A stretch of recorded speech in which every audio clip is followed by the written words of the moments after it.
All right, welcome back, Cashion Wildcat TV. We got our stream situation hopefully fixed the rest of the day, and even Abavi, Chris Gibson, and a bunch bringing you guys tonight's action as the Cashion Wildcats 1-2 taking on the Minco Bulldogs 4-0 here on the road, homecoming here live from Minco, Oklahoma. Blackout as well. Wildcats ready to receive the kick here as they'll be moving from north to south, left to right. Back to kick or back to return for the Wildcats will be Seth Gilbert, senior, and senior Max Brown. Kicking off for the Minco Bulldogs, number 10, senior Hunter Mullinox.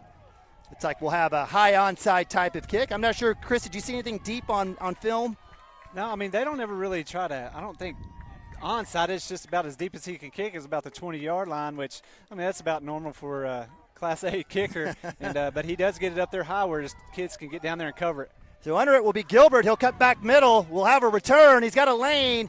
Finds a couple Minco guys, kind of pulls and drags the Minco Bulldog across the 38. Will be Cashion Wildcat ball, first down and 10. Yeah, and you know, Minco, it's their homecoming.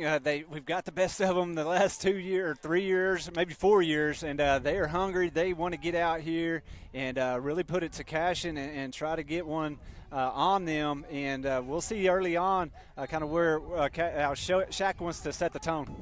Wildcats 2x2, usual look here, pistol formation. Nathan Ababi behind junior Chance Acord. Snap, it'll be option left, kick out to, actually it's kept by Acord. Probably should have let it go. They saw a little bit on film against a couple of other towns and teams, and it'll be a loss of about 2 here. It'll bring up second and long. Yeah, that time, I don't know if he just didn't have a good handle on it, so get it out there to him. You kind of want to get it out there to Nathan, get him on the edge, and let him see if he can get some yards there. But I give credit to Minco Bulldogs there. Hunter Mullinox got there before he could make that pitch. Second and long, and it'll be a handoff to Nabavi. He's loses his mouthpiece. Hit by number 70, big hit, Ashton Taylor, 6'2", 225. And that'll be another loss. Actually, it'll be right at the line of scrimmage. It'll be third down and about 11 or 12 here for the Wildcats. Looks like looks like Carson Gump will go out. It'll be empty backfield, tight end set here. It's like 11 personnel for the Wildcats. So they're offsides, and it'll be there. So Wildcats able to get a free 5 on there and make it third and a little bit more manageable after that second loss on a run play. Yeah, you had number 70, Ashton Taylor, with the big hit on Nathan there on that play before, and he's just hyped up, ready to go, get him to jump off sides, get 5 yards there, and see if we can't get this first down picked up. Same formation, little screen tunnel out to Max Brown. It's got some decent blocking, makes one tackler miss, still on his feet, still moving and grooving, trying to strip it, and that'll be enough for a first down, Cashion Wildcats. Yeah, that's good blocking out there by the other receivers, and Max just getting the ball in his hands, and good hard running. I think he the first contact was before the first down, and Max was able to really push through and get to that first down marker. So Wildcats will go back to that 2x2 set formation, first down and 10. Right near midfield, we've got about 10:25 here, running clock. Nabavi in the pistol behind Acord. Little 4-3 front here for the Minco Bulldogs. Motion, actually, Nabavi will go to the right set here. Little keeper, nice RPO. Nabavi gets blown up in the backfield by number 27. Give credit to, again, Gage Law, the senior. Fumbled on the play by Chance Acord on the exchange, and it'll be second and long for the Wildcats again. Yeah, and right now our front line just seems like there's some miscommunication going on there, and because there's been some of their front line just coming free and wreaking havoc in the backfield. Yeah, there's no blitzing. This is just from the front four. We've got 5 Wildcats in the line. Nathan Abavi will screen out. He'll get the pass out for a nice ball. Cuts back inside, gets to the original line of scrimmage. Max Brown had a chance there to get that block, and it'll be third down and about 10.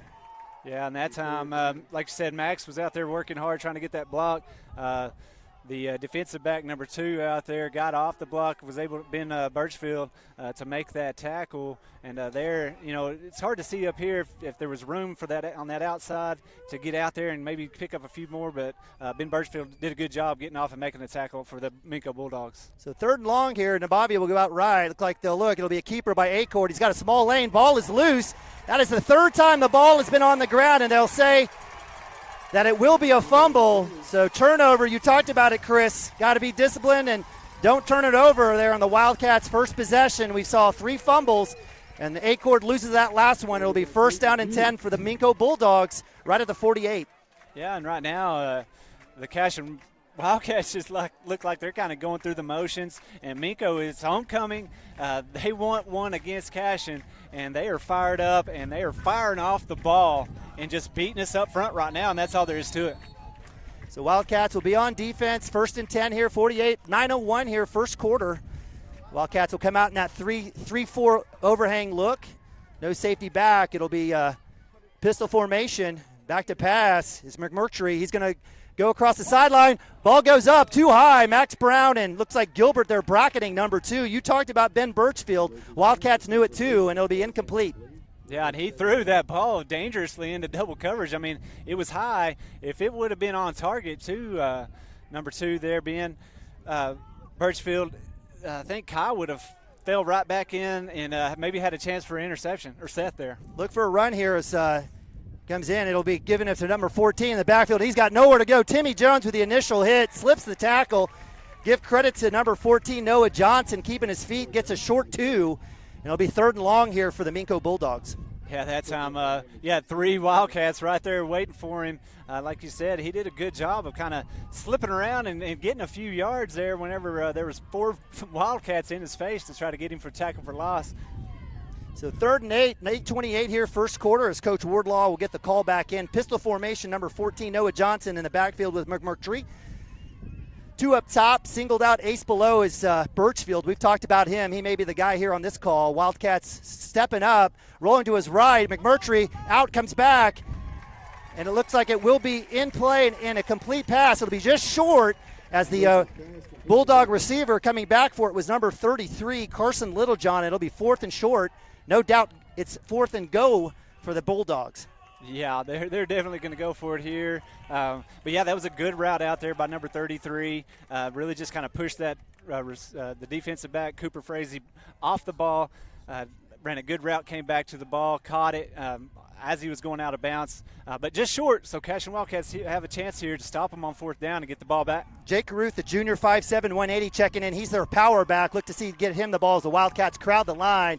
A gap is covered by the Wildcat linebackers. Inside give, goes to the outside. He's got a lane. He cuts back outside. If they can hold him, they don't. Big hit there by Kai Gilbert, but it'll be enough for the first down. Yeah, we were kind of stacked in there in the middle, and they just kind of tried to run out there to the outside. Had enough room to get out there, pick up about 3 yards, and good enough for a Minco Bulldog first down. So as they get into Cashion territory, it's 1st and 10, 7:52 first quarter.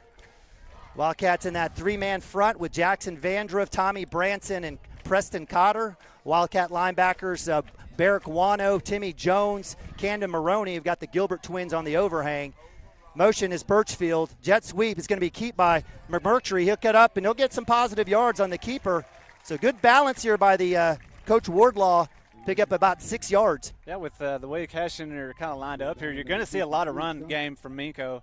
We've got 3 down linemen, and then you got the 3 linebackers there with some overhangs, and nothing really just stacked up in the middle there. And you're going to see a lot of running. You're going to see you want to see Jackson and Preston Cotter on the edges, keep them right there, running to the middle. Another keeper there by McMurtry. He'll get about 3, and it'll be 3rd and manageable, 3rd and 1 here for the Bulldogs. Yeah, and as you see the quarterback running up the middle there, you want to see those linebackers flying in and filling some gaps and trying to get some tackles at the line of scrimmage. So the Wildcats get back to the line. 3rd short here. Again, number 25, we talked about him, Jake Caruth. He's their power back. He spells out Noah Johnson. In motion, another jet sweep here.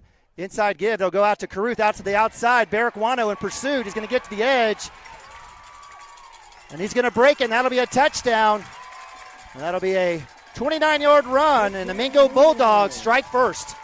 Yeah, and that time they just kind of did some misdirection. I said it early on. You're going to see a lot of misdirection. I think that was one of my keys to the game was be disciplined.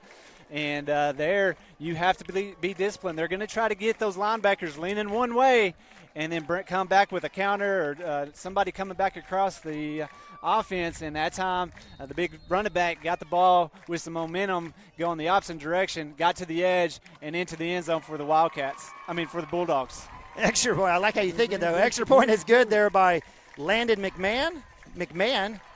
And it'll be 7-0 as the Wildcats go essentially get to midfield to fumble leads to a short field for the Bulldogs, and they go 52 yards on a 29-yard touchdown run by Caruth to put it in and go up 7-0.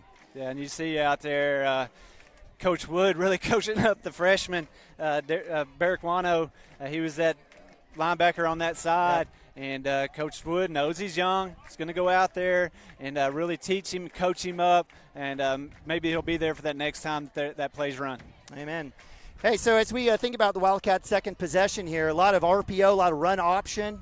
Chance Acord keeping the ball. Looks like Coach is definitely getting after the run game. Nabavi's been stuffed. You know, after Nabavi with 201 yards rushing last week, you would think Coach Wardlaw and the bunch would kind of key on that, and they absolutely have, as the Wildcats have been a negative in rushing with the one big conversion there by Max Brown. Do you see anything different here in the second series? I mean, I think he's going to still go to the run game, try to get it established, have some success, find something. He knows he's got a great coach over there that coaches that front line.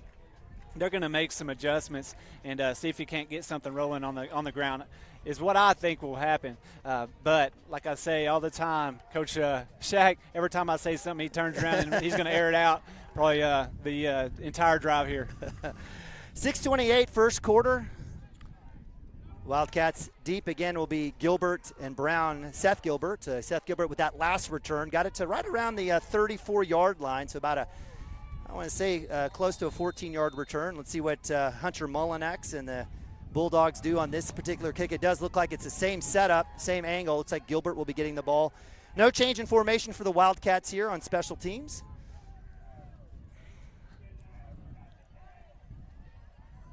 So high toe punch. That one's going to go midline. Gilbert on the bounce will catch. Back to middle return. He's got a small lane. Missed tackle there. Had a chance. I'm not sure who 54 is.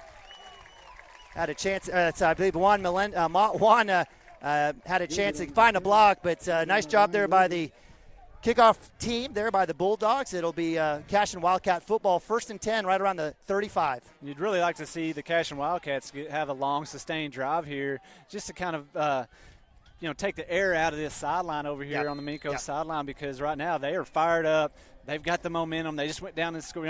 Had a fumble, went down and scored, and they're riding high right now. And if you're Wildcats, you need to have a good long drive right here. Now Bobby splits out. Swing pass to him. He'll get on the edge. He'll try to cut back. Nowhere to go. Baby. And they're all over it. It's another negative play here as the Bulldogs come up and blow that up. Give credit to number 25. We've called his name a couple of times, Jake Caruth, as well as number 70 out there on the tackle. Yeah, that time just couldn't get out there to the edge and get around the corner, and was able to tackle him for loss.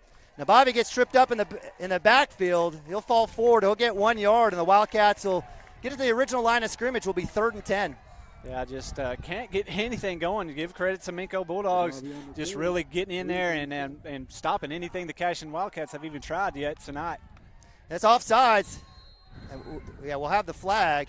So Wildcats are able to get another offsides. That one drawing number 70, Ashton Taylor. So if Coach Wardlaw has any negatives thus far, it's been the two plays there. Wildcats will make it 3rd and manageable here, right around the 40. 3rd and 5. I've yet to see a go route from Max Brown yet, or even against it. So let's see what happens here. I don't know if empty backfield, and it looks like they'll go. Crossing route by Nabavi.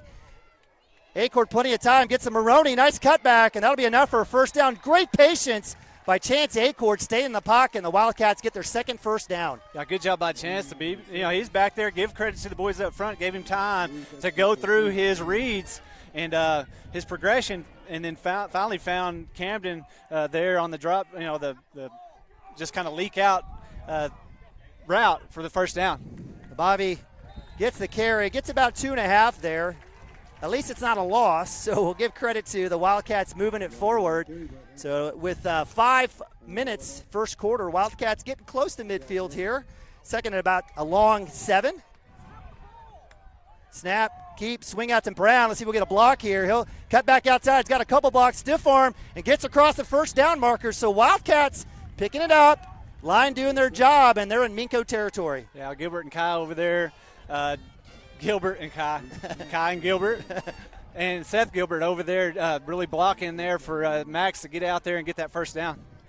Wildcats 1st and 10, 42-yard line, Minco side of the field. Nabavi with a handoff. He's got a small lane, kicks it back outside. Positive yards. So Wildcats here picking it up a little bit. Nice little 5-6-yard run by Nabavi. A little hurry up here for Coach Shackelford and the bunch as they get back. Trip set left, 11 personnel with Camden Maroney at tight end. Acord with the snap, another give to Nabavi, looking for a block. Nothing there. And absolutely, when you see Jackson Vandruff in the backfield, something bad is about to happen. Yeah, that time, the play before that, Nathan did a good job, a little jump cut, get around a guy that was in the backfield and get some positive yards. That time, there was no jump cut available. He kind of jumped, and they caught him in the air and put him down on the ground. Sophomore Carson Gump checks in. That's another offside, so the Wildcats will get another free 5. This time it was number 27, Gage Law, the senior. Again, they're a little jacked up. It's homecoming, blackout. They've been waiting and chomping at the bit to get to the Wildcats, and the Wildcats will make it very third and very manageable. 2-down opportunity here for the Wildcats. Does Coach Shackelford go for it here? Oh, yeah. You don't get the first down here. You're going for it all day.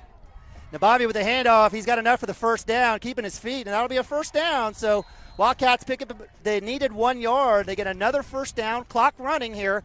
4:05. Right around the 30-yard line.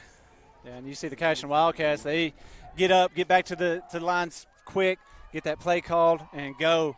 And that's going to be playing to their advantage later on in this game. Slant to Brown. He's to the 15. We got a flag. Not sure if we have a legal man downfield.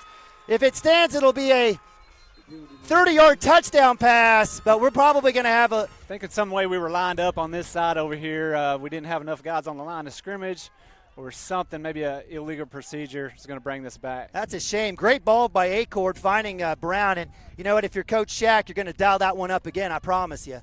Yeah, legal man downfield. And that was an emphasis, it seems like, not only in the high school game but college. Wildcats had about 50 of them called at Thomas. So I don't know if they got the measuring tape out there. I didn't see who it was. I don't know if we have enough instant replay to see that. But that will erase the 30-yard pitch and catch from Acord to Max Brown, the senior. And it'll bring up first down and about, looks like it should be 1st and 15. If they do mark it off, it will be 1st and 15 right around the 35. So you talked about it, discipline. I'm not sure, tough situation. So Carson Gump, sophomore, checks out. Camden Maroney checks back in. Wildcats will still go wide. They'll go 4 wide, empty set. Max Brown by himself matched up against number 2, Ben Birchfield. Do it again. Give Max the ball as much as you can tonight. He is going to be one of the fastest kids on the field tonight. You get him in some space, he's going to make some big plays. Little double move.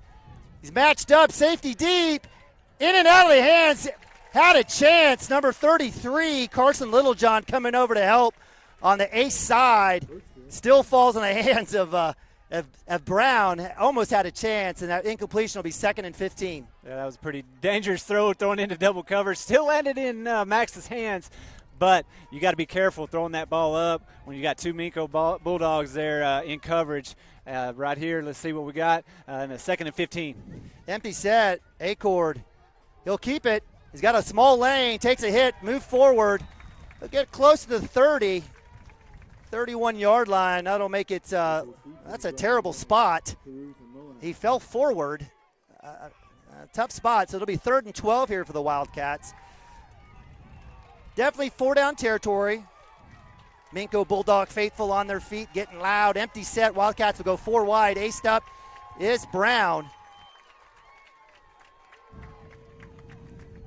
Going deep. Acord looking at Brown's side. He's going to go ahead and go deep. Ball's up in the air. And that'll be picked off.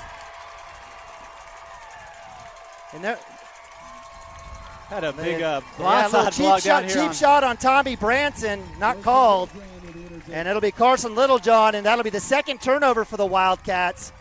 I'm not sure why Chance went to that. I mean, they're basically matching up over on Max, daring the Wildcats to go somewhere else. And so the turnover will give the ball to the Minco Bulldogs. With 2:56 left, right around the 20, and we'll have a timeout. Yeah, and that right there, that's the second time. Kind of played with fire the first time. I got burnt the second time, just throwing it up there to Max. Max is one of our best players, but they know that too, and they're bracketing him over there. And that time, the Minco Bulldogs came away with it for the big interception. And Cashion Wildcat defense better get out here and be ready, because they're going to try to just smash mouth the football right down our throats and get another big score here. Take up some time and get in the end zone. Yep. And the way the Minco Bulldogs ran the ball in that first drive, you get up a couple of touchdowns and run the ball, you have a good chance to win this ball game. So, I got to tell you, on both plays, though, even though Max Brown, had safety help over on him, he still beat both the safety and the corner. In those situations, that first one, it goes in and out of the hands of Max. The second one, if Acord throws it and goes to the end zone, Max has a chance at that one as well. So, I know we're kind of critical of the chance going back. It may have been the play called, whatever the case may be. But nonetheless, it will be a turnover. It'll be a Minco ball right around the 21. 2:56 here, first quarter. Wildcats back on D. 3 wide receivers set here. Single set pistol is Noah Johnson behind McMurtry. Option left. They're rolling up. In pursuit is Jax. Is breaking loose is McMurtry. Jackson Vandruff chasing him down the sideline. And that's going to be a big run and a first down into Cashion territory for McMurtry. Yeah, and that time, just going to get out there on the edge. We kind of had to over pursuit. He turned kind of stuck his foot in the ground and went downhill and had a big run. Jackson Vandruff, big boy, chasing him down from behind, giving it his all out there, making plays. A good job by Jackson to not give up on that play and save the touchdown. 1st and 10 from the 26, 2:43 here. Snap, it's another keeper, running backside Vandruff down the line. Coming up that time is Jake Branson. Nice work there by the senior, getting the hit. And I was about to say, every big play for Minco has been on the left side, and no doubt that Coach Wardlaw coming back there. So with the tackle, it'll be a short gain of about 1. I felt like it was going to be at least at the line of scrimmage, if not back. So 2:23 here, first quarter. Wildcats with the stop. 2-by-2 here now for Minco. Yeah, right there. Jake Branson came up, made the good stop. That's what you got to see from those linebackers. You got to when they come down that line, you got to come downhill and get to them quick and make the tackle. Keeper again by McMurtry. He's met there. Great job by Max Brown coming up from the safety spot, getting the stop. It'll be another short gain of about 1. And it'll bring up 3rd and about 8 here or about 7, I should say, for the Bulldogs. Yeah, Max came up, made a big tackle. They're going to try to, get you leaning one way or the other with some motion and then pull it out, try to find an open spot in the defense. And that time it was open for a second. Max got there quick. So 2-by-2 here for the Bulldogs. Again, same formation. They've run jets, actually single aced out. I apologize. They've got 11 personnel as number 10, Hunter Molnack's in at tight end. 5 seconds here on the play clock. 4. Looks like Coach Wardlaw will have a timeout, and he will. And that'll stop the clock with 1:21. We'll go to a timeout. We'll hang tight. Come on back. Cashion Wildcats TV. Water Heater Man, we specialize in repairing and replacing all water heaters. We service the OKC Metro and surrounding towns with fast, reliable service. We keep our vans fully stocked with essential parts needed for basic repairs, and new tanks are always on the vans ready to go. We offer free estimates on all jobs with financing options available. We match manufacturer's warranty for all newly replaced water heaters. We'll get your water heater back up and running as fast as possible so you don't have to put your life on hold waiting for service. Give us a call today, 405-844-TANK. That's 405-844-8265. Go Wildcats!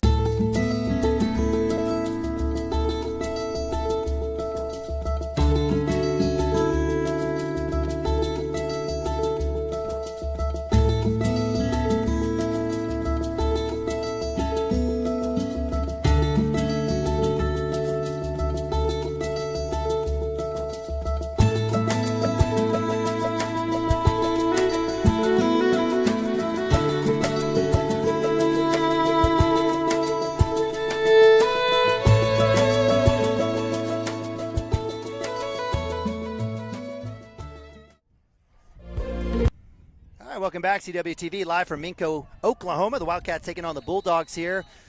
1:21 here, first quarter. Wildcats down 7-0 to the Bulldogs. The Bulldogs driving in Cashion territory. Big run there by quarterback McMurtry. Another jet sweep keeper. Back to pass. Under pressure. And Jackson Vandruff with the sack. Oh, Preston Cotter there. Oh, Preston Cotter. I apologize. Yeah, Preston Cotter just put those ears back, pinned them back, and went after the quarterback. And, man, I thought he was kind of going to slip it, but Preston Cotter with the long arms got him rolled in and got him down on the ground for a big loss. 57-59 causing me trouble. And they've been staying away from Jackson Vandruff. They haven't even messed with the right-hand side of the field. So with that big sack tackle for loss, it's 4th and 14, 47 seconds running clock, first quarter. See if the Wildcats can bend but not break here. Look for Birchfield here on this. Looks back right side. In pursuit is Vandruff under pressure. Tommy Branson around the collar, and that's another sack. Wildcats 2 for 2, and it'll be a turnover of downs. Yeah, that time Vandruff got in there and kind of got him scrambling, and then Tommy Branson came in to clean him up for the big sack on 4th down, give the Cashion Wildcats the ball back and a chance to go down here and tie this ball game up. And kind of like I said earlier, do you want to take the air out of this sideline, kind of get them backpedaling, and be able to really take control of this game? So with 28.4 on the clock, first quarter, the Wildcats take over at their own 38. Nabavi deep pistol, 2x2 for the Wildcats. Acord will look back to pass. Going deep. He's got Brown open up top, and another turnover. Great coverage and a great interception there by number 2, Ben Birchfield. And that's 3 possessions and 3 turnovers as the Wildcats give it right back. Yeah, we just throwing the ball up there. It was a good pass. Max had a little bit of step on him, and Birchfield, give credit to that young man to turn around there, go up, high point the ball, and come down with it for the interception. So when you have a wide receiver also playing DB, that certainly comes into favor. So Wildcats fumble on first possession, interception on the second, interception on the third. It'll be 1st and 10 from the 28 as the Minco Bulldogs come back. The defense just getting off the field, come right back out. I talked about keeping it clean. I think we've had either the ball on the ground yes, or an interception for more plays than we've had success almost since this It sure first quarter. feels like it. It sure feels like Birchfield will have a seat after that turnover. 12 personnel here for the Bulldogs in motion, number 18. That's McMahon. Inside give. Ball! Fumbles loose. It will be Cashion football. So, hey, we'll take it. Hey, be clean on both sides of the ball, right? Like, Minco needs to be clean. That time, I talked about against Merritt, they fumbled the ball 4 times, returned the ball over 4 times. So they're prone to turn the ball over. Good job by the defense there. I'm not sure who really It was knocked Carew. that out. Well, I didn't see who knocked it out either. Knocked that out, but the Cashion Wildcats got the ball back in their hand on Minco's side of the football. Now go score. Wildcats 1st and 10. An exciting last 20 seconds here, the first quarter from the 36. Nabavi with the handoff. He cuts back inside. Nice lane. Still on his feet. Moves across. Nice run by Nabavi. Be 1st and 10. And that should be the end of the first quarter. Let's see if the Wildcats can get another play here. And, hey, nice. The Wildcats are throwing against the wind. So things could change here for the Wildcats with the wind. 1 second. That'll be the end of the first quarter. So if you were to say it was 7-0, but then you saw how it is 7-0, you would say this is actually a win for the Wildcats here in the first quarter. Yeah, for the way the first quarter went with us, like I said earlier, I think more time than not, when we had the ball in our hands, it was either on the ground or an interception. For it to only be 7-0 going into this second quarter, I feel like the Cashion Wildcats are okay in this ball game. And just looking out there on the field, the Minco Bulldogs, they were – fired up. They were juiced up. They were. At the very first of that ball game, and you saw it. They were throwing Cashion Wildcats off that line, making some plays in the backfield. That last play right there, you saw the Cashion Wildcat offensive line blow off the ball, create a hole for Nathan. Yep. Nathan did a good job of just putting his foot in the ground, getting downhill, and getting a big 10-yard run on first down. And so let's see how this game progresses. Let's see who's in the best shape, because that may be what comes down to winning this ball game is conditioning and which team, the Minco Bulldogs or the Cashion Wildcats, have the best conditioning to really stay focused all the way to the end of this ball game. So Wildcats 1st and 10 from the Minco 22. back-to-back turnovers, an interception that gave the ball to Minco, a fumble on Caruth on the run. And the Wildcats are able to capitalize. Nabavi with the run there. Nice work there by the junior, getting rolling. His his first big run of the game. Trips left here for the Wildcats. A-court empty set. Camden Maroney in 10 personnel in motion. Brown jet sweep coming outside. See if he can get to the corner. Gets to the edge. Comes up and will get out of bounds. Late hit out of bounds by number 5. No call as number 5 Reed McMurtry with a little extra business. But it'll be a gain of looks like about 3 here for Max Brown. So the Wildcats will have second and about 7. Clock running. Nabavi will replace himself back left of A-Cord. Again, 11 personnel now. Hand off to Nabavi. He has nowhere to go. Just sinks his pads down low to try to stay away from number 70, Ashton Taylor. It'll be maybe a short gain of 1. It'll bring up 3rd down and long for the Wildcats. Yeah, Ashton Taylor's been a force up there in the middle, just getting off blocks and wreaking havoc in our backfield so far this first quarter and beginning of the second quarter. So Wildcats 3rd and 7, 11:27 here, second quarter. Nabavi will go to the left, trips left here. A-Court swing pass to Brown. He's looking to break one tackle, trying to get free and doesn't. And that's where, Max would like to just put that foot down and get up north and south. Just go, put your head down. There is a guy bearing down on you. Just put your foot down and go and try to get as many yards as you can on that 3rd down and really shorten that yardage up on 4th down. So 4th and 7. Wildcats obviously going for it here on the Minco side from the 19. Quads to the right. Max Brown by himself. I don't think we're going to see number 33, Carson Littlejohn, move anywhere away from Max Brown. Wildcats have numbers on the right side of the field. A-Cord will look to that side. He needs to get rid of it, and he doesn't. Delayed blitz there by number 22, Carter Pate. It'll be a turnover of downs as the Wildcats can't take advantage of the turnover. Yeah, we had great field position there after the turnover. Had a big run on that 1st down. I said Minco kind of looked like they were on their heels, but then they came back out after the break after the quarter and just didn't give anything to the Wildcats. We tried to get out there on the edge, use Max's speed, and the Minco Bulldogs did a good job of getting out there and really containing him. And then 2nd down, nothing going. Number 70, Taylor, we talked about him. Got a big tackle in the backfield or right there at the line of scrimmage on Nathan. And 3rd and 4th downs, just couldn't get it done. So right here, Cashion Wildcat defense got to step up again, maybe get another turnover on downs. But it's going to be a defensive battle tonight. Handoff upset Johnson. Big hit, Branson. Great job there as the give to Noah Johnson goes for a short gain. I was actually quite shocked. The Bulldogs were running the ball so well, and they decided to throw it deep, try to maybe go for the jugular. 2 big sacks. They tried to run last time with Caruth. He turns it over. They come back here with number 14, Noah Johnson. Let's see if the staff will try to keep it on the ground. We've got 10-13 running clock here, 2nd and 9 as they take a look. We'll see what happens here. Wildcats staying in that 3-man front. Great job by Branson coming in last couple tackles. Yeah, I was talking about earlier, you got that 3-man front with those 2 guys on the edge getting up the edge. You want to have those linebackers filling holes, and that time Jake Branson came downhill, made a big tackle, got him on the ground for just a 2-yard gain. They come back, Tommy Branson. The ball's still loose. Coming back, his knee is down. They need to call that, and they do. So TFL for the Wildcats there is number 14, Noah Johnson, swallowed up by Tommy Branson. Give him credit. He shakes loose. This is an opportunity here, 3rd and long. We probably won't see Caruth, who's their power back, coming in on short yardage games. So 3rd and about 11, run a clock, 9:26. They'll keep Johnson in there at tailback. And this is where we're going to look for most likely a Birchfield toss for McMurtry. Let's see if Max Brown is ready. Yeah, just watch and see if they try to give some misdirection, try to get you back on that wide side of the field. But they can air it out. Just watch them maybe do that comeback stop that they did early on. McMurtry looking back to Birchfield. He's loose underneath. Branson there. Cuts back under. Tackle is short. So great job. Give credit to McMurtry on the scramble. This is decision time. Does Wardlaw go for it? Does he bring in his power back, Jake Caruth? He does.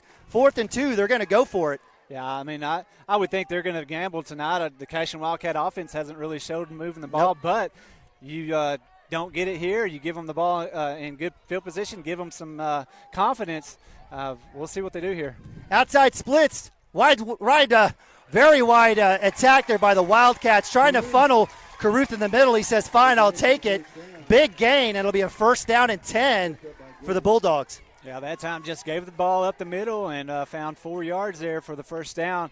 You want to see the Cashion Wildcats right here get a big stop on first down and put them in some long yardage situations, but seems like they've had success dropping back and letting that quarterback run some. Pulling, Caruth comes up, met in the hole by Branson. He's able to carry him forward for a couple yards. Give credit to Branson filling that gap. And, I've got to tell you, I like the Noah Johnson kid, but Caruth's been their guy. He was their guy on film. He's their guy today. And he's going to be that rented mule, I think, that Coach Wardlaw is going to have to stick with in the run game. So it's 2nd and 8 here, 7:45 from the 45. Caruth does stay out there. And right now, McMurtry, it's been the McMurtry, Caruth, and situation here for the Wildcat or for the Bulldogs. 3-man front for the Wildcats. Little H-back cowboy set here. Snap, low snap. It's given to Caruth.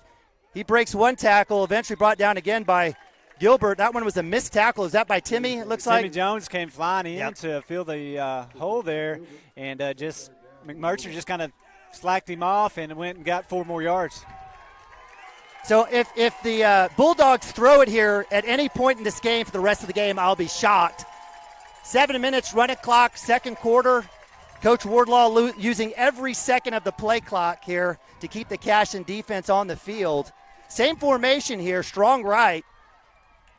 Wildcats filling up the gap. Screen pass, loose, dangerous pass. And again, I cannot believe that they're actually trying to throw the ball here. So 4th and 5, 4th and 4, and the Wildcats have a chance to hold. With, 7 minutes left in this second quarter, and they're running the ball at will. I just figured they'd run the ball, run that play clock down, take as much time as they can, try to get in the end zone, put up a 2-score touchdown lead going into halftime, and then get the ball after halftime.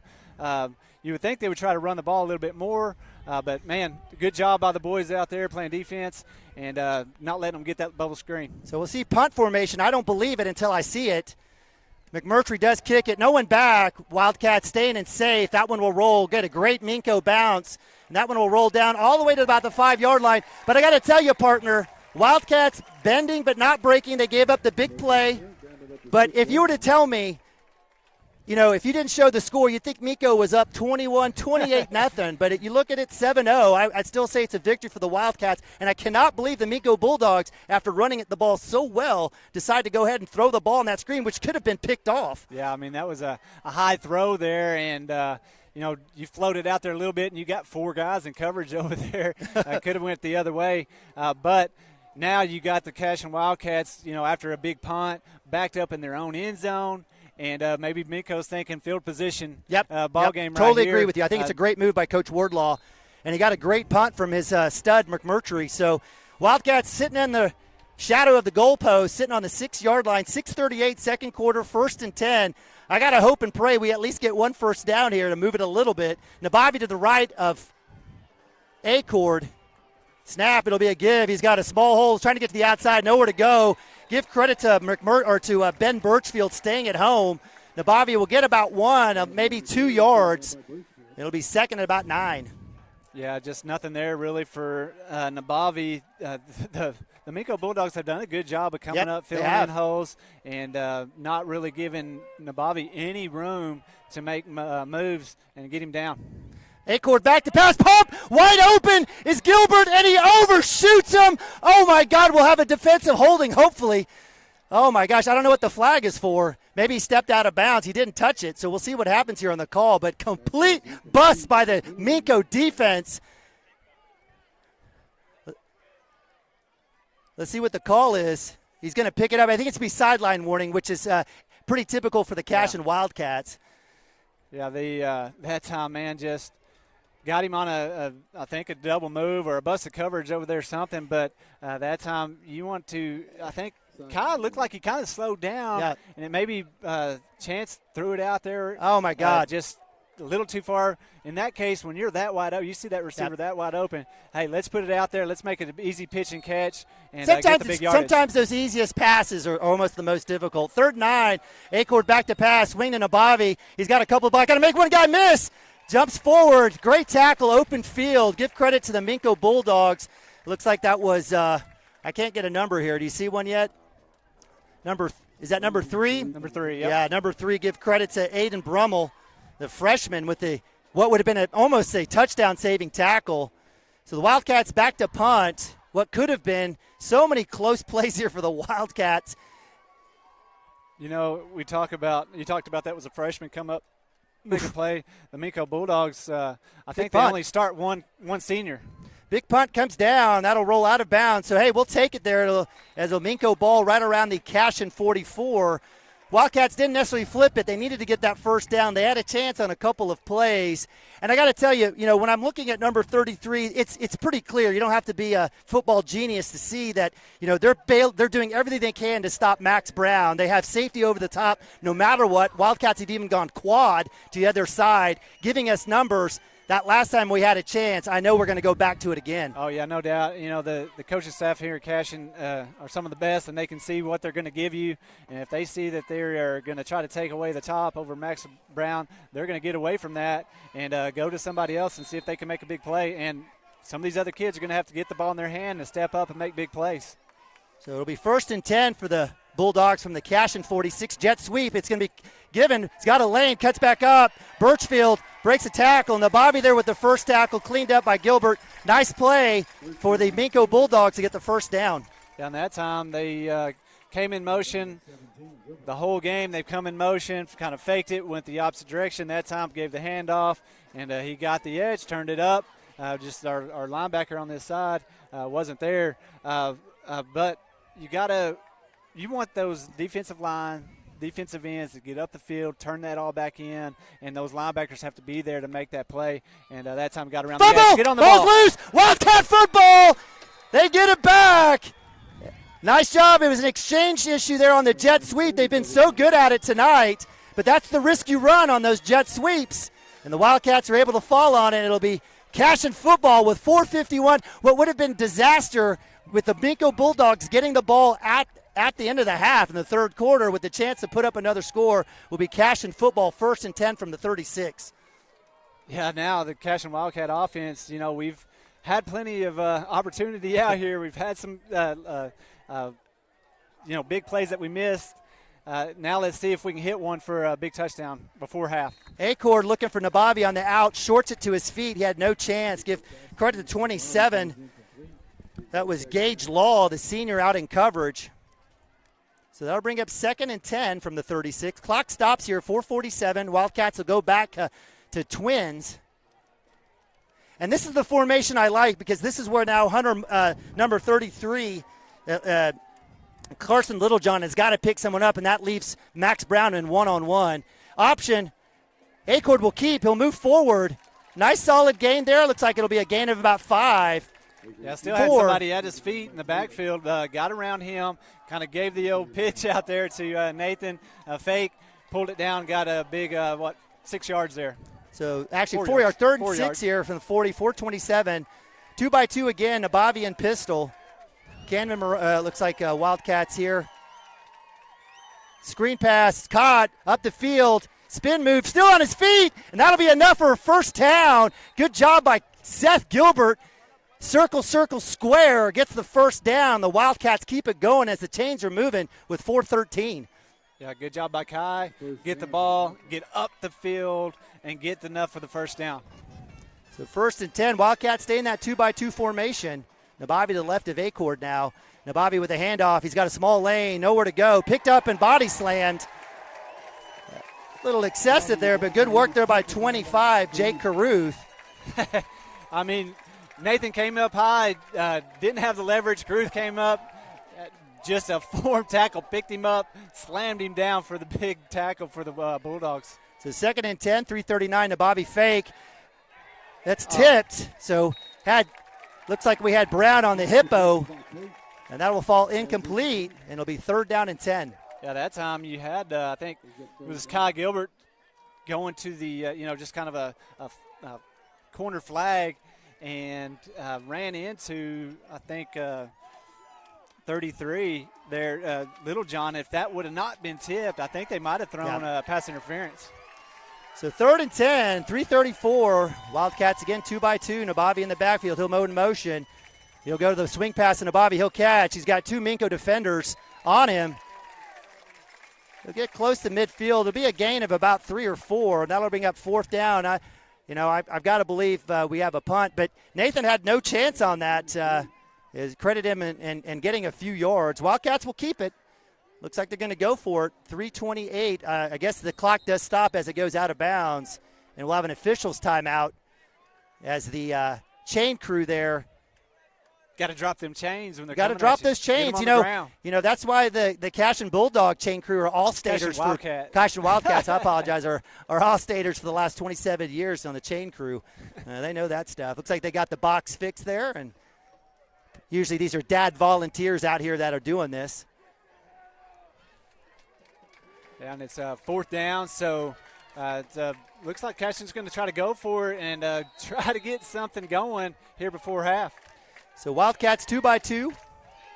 Came to Maroney in the backfield. Back to pass, Acord. He's got middle, Nabavi. Doesn't see him. Rolling out. He's going to go deep. He's got Nabavi deep. Just out of his reach. And that'll be a turnover of downs. Yeah, and that time Chance did a good job of getting outside the pocket, keeping his eyes downfield, trying to find somebody open. And Nathan had gotten behind the defensive back, and Chance just turned through and just overthrew him and just went over his fingers. And so with that, it was a turnover on downs, and the Minco Bulldogs have the ball with a chance to go up 2 scores in this first half.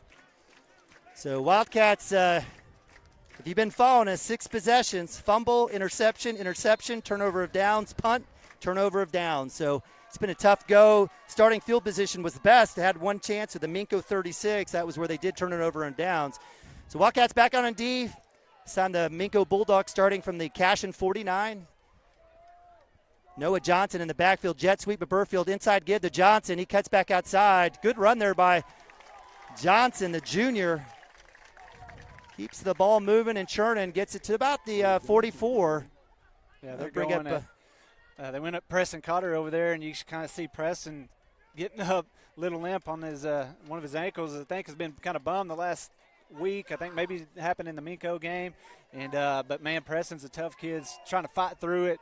You got to have those linebackers come up, help him out, make those tackles. Like you said, good run there. He found a hole there. But you got to have those linebackers coming downhill, filling those gaps. Back to pass, swing pass out to Johnson, way over his head. That's a backward pass. It should be marked as a fumble. That is a backwards pass. We see it clear as day as McMurtry throws it from the 48 on the Minco side. Johnson, who was at the 47. So that should be a backwards pass. They're going to say incomplete. They're looking for the ball. And that's unfortunate because what should have been about a 6-yard loss is going to be an incomplete pass. That's awful. Yeah, that was that was a pass to the, backwards to a big bubble screen that went out of bounds over the head, and they never even came up and really looked to see where the pass was thrown, where it went out of bounds. He just automatically said no. But now they're meeting at the right here. They're going to try to get together, talk this over, see what everybody saw, and try to make the route call the best they can. And I appreciate that. I mean, I guess it's easy for us because we're up here. And now we were right straight line, and they are gonna call it a backwards pass. So give credit to the officials. That's coach or referee Troy Hubler. He'll give the conversation. Coach Wardlaw's not saying a word, so he knows it's the right call. Yeah. So it'll bring up 3rd and 10 on the loss.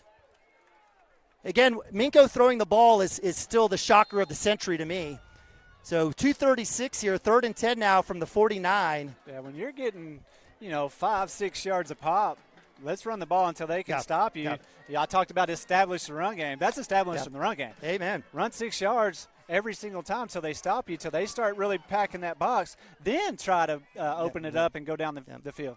Third, jet sweep, Birchfield coming across. Back to pass, jet sweep. He throws it deep. He's got a wide open guy. Give credit, Gilbert in pursuit will make the tackle.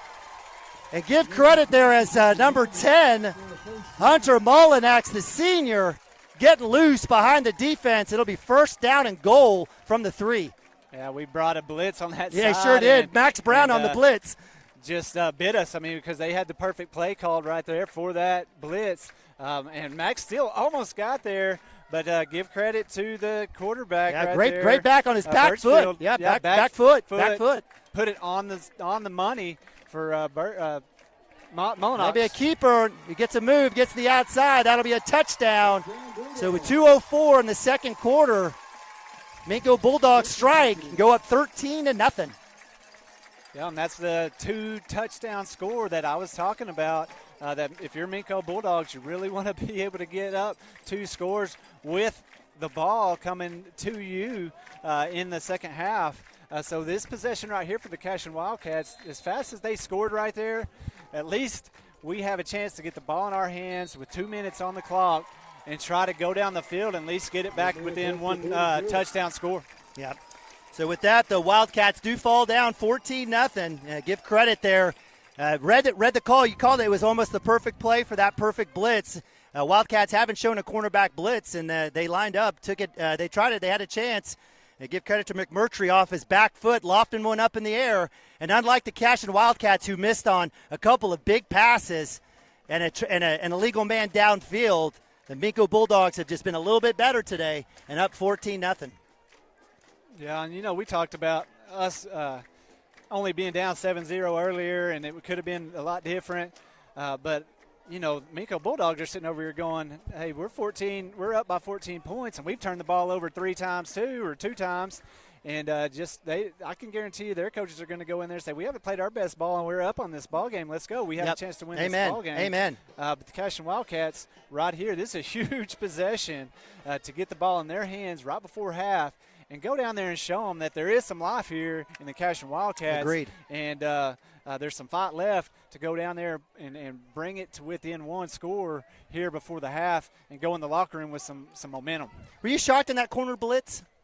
What's that? Were you shocked in that corner blitz? I didn't see that coming. I saw Max coming off the edge. No, but, I mean, I don't blame them for doing it, but we really haven't seen that tied in release down the field yet. And so give credit to the Minco Bulldogs. It was like they knew what was coming there. They knew it was coming. And it was the perfect play for that particular play call on defense. And like I said, we haven't seen that all game. So for that to happen, I think maybe one other time Max came up and made a tackle, but not to that extent. Max Brown on the kickoff return goes nowhere on the high toe punch kick. And I got to tell you, the Cashion energy, the Cashion body language is just not good. It's flat. Their shoulders are slumped. It's like it's almost like the off week wasn't did nothing for them in the situation of staying energized. But again, a good opportunity here. 158 here. They've been close. They've had chances. So we'll see what happens here as Wildcats will go with 11 person. Actually, looks like we do have tight end out there. Looks like Maroney on that right edge. Trips left. Little pump and go, middle, hippo, flag route. Gilbert, he catches it. Great job. Nice ball there as Seth Gilbert with the catch. And it'll be first down and 10. It'll get it right about the 48. Clock stops here with 1:52 as the Wildcats set up. Camden Maroney flips over to the left side here. Hey, I think the best balls that I've seen Chance throw are those 15, 20-yard routes. When he has time, he can deliver a strike. Brown to the right side on the swing, trying to get to the edge. Gets caught down from behind. Week to week, I just love to see Chance be able to take like 3-step drop there, really let his kids get 15, 20 yards down the field, have about 3 options, and he has a trigger when he finds somebody open, he can put it on them. So looks like we have an injury or a pad ankle situation, or it looks like a knee brace situation is number 27, Gage Law, senior. Looks like he'll have to come off. I think he has to come off if they called injury, did they not? We've got another Minco player who's stumbling, number 25, Jake Caruth. Looks like he might have a stinger of some sort. Don't know if he has a shoulder issue. His shoulder's out of pocket there or something. That could be a big loss for the Minco Bulldogs if Caruth can't play. He's been a stud on defense, absolutely monster. Probably has about 4 or 5 tackles. Yeah, running the ball, too. And running the ball, absolutely. Impressed with number 25 for sure. So Wildcats will go back out. Empty set again. Camden Maroney help out in protection. Pump, middle play, screen over to Camden Maroney. He's got blockers. Maroney to the 35, bowls his way over and out of bounds. Great play call there by the Wildcats. Steps out of bounds at the 29, and it'll stop the clock with 1 minute and 6 seconds. 1st and 10, Wildcats. I'm just looking for a flag. Every time we've had a big play, seems like this season. Look for the flag, that's right. Been a flag. Illegal man down, feel something. Yeah. That time it was clean. A great play call there by the Cashion Wildcats. Got us down there to the 30-yard line with a minute left. So it looks like we have a stoppage here. We'll have a timeout as Coach Wardlaw, with a little up-tempo, can't get it right, doesn't have the coverage. They'll burn their second timeout. They've got one left. So Wildcats moving. We've seen it today. They've had opportunities. They've looked disgusting today. It's probably the worst half I've seen in a while. But have a chance here to kind of make up for it, get a quick score. So, like I said, you give Chance some time back there, and we have some receivers that are quick enough to get open down the field, that 10 to 15-yard the routes. You get him 3 options out there, he's usually going to find somebody that's open if you give him time. And let's see if with this 2-minute drill, that's kind of what the plays that have been called here, and we've moved right down the field. So maybe we're finding something that's going to really fit what the Cashion Wildcat personnel can get done, and we don't see if we don't see a lot more of those 10, 15-yard receiver routes, combo routes, where Chance can really drop back, find the open receiver, and deliver a strike. Yep, love it. So 1st and 10, minute 6 on the clock from the Minco 29. Wildcats will go trips left here. Empty backfield, Camden Maroney. Right side, tight end set. Acord with the snap. He's looking. He's got a lane wide open. Will step up, make the slide, get to the first down marker, son. So we have a flag. They're going to call holding. Looks like just had I think it was our center there, just driving his feet. But it looked like he may have got a little bit of the shoulder pad, brought him down, and they're going to call holding. Yep. So tough call here. So it seems like it's 1 step forward, 14 steps back for the Wildcats. In this case, it looks like at least 10. It'll move it back to the 45. So a huge loss. That's a mark off of 16 yards. Well, and where the play ended, we've got almost a 40-yard swing right there. So Wildcats 1st and 26, under a minute, 58.5, stay in that same formation. Let's see if the Wildcats run that same play again. Loose ball, Acord still has it. Steps up in the pocket, rolling to his right, going deep. He's got Nabavi with the catch, out of bounds, big-time play. Chance Acord, Nathan Nabavi, first down, and we have an injured Bulldog. Wow, Chance right there with the ball on the ground, rolling around back there, stayed cool, stayed collected, picked the ball up, turned his head down the field, and by the time he kind of collected himself, he had 3 receivers down there wide open, and he found Nathan Nabavi 40 yards down the field, and that ball got there quick. I'll tell you what, Wildcat receivers have been behind the Minco defense all night. Yep. The 2 interceptions were shorted. Max Brown had his hands on one. The other one was picked off. Great job there by number 33, Carson Littlejohn. But again, Wildcat receivers behind the DBs all night. That ball there, great job by Chance Acord to get flushed to his right, keeps his composure. And what an arm on the run, hitting Nabavi. In hot pursuit, Bulldogs were in hot pursuit, and he just kind of pulled the trigger, and it went down there quick. But got a Minco Bulldog down here.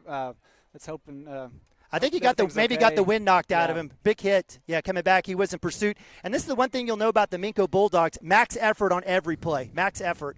We've seen that. Again, Coach Wardlaw runs a great program here.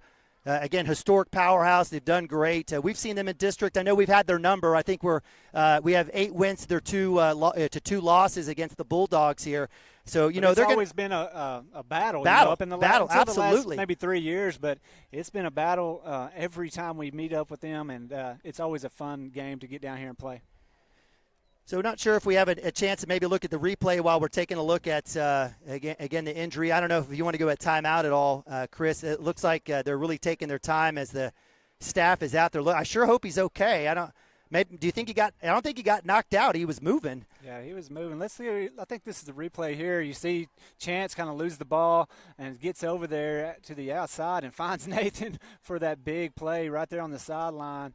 You can't really see what happened with the Minco Bulldog, but I mean he's sitting there talking to the staff. The staff. So I don't know if it's just something with his breathing or what, but you sure want to hope and pray that he is okay. But he is moving. He is talking to him. They brought some water out to him. So let's hope that he's okay. Well, they pulled his knees up to his chest. I don't know if they were just trying to get blood flow going to him or oxygen, but he is not moving. Yeah, he's just kind of limp there. And that is number 27. We've talked about him, Gage Law. He's been an absolute animal for the Bulldogs. Fantastic player. He's been engaging. He's been running out on those screens. And we'll go to timeout. Be right back. Cashion Wildcats TV.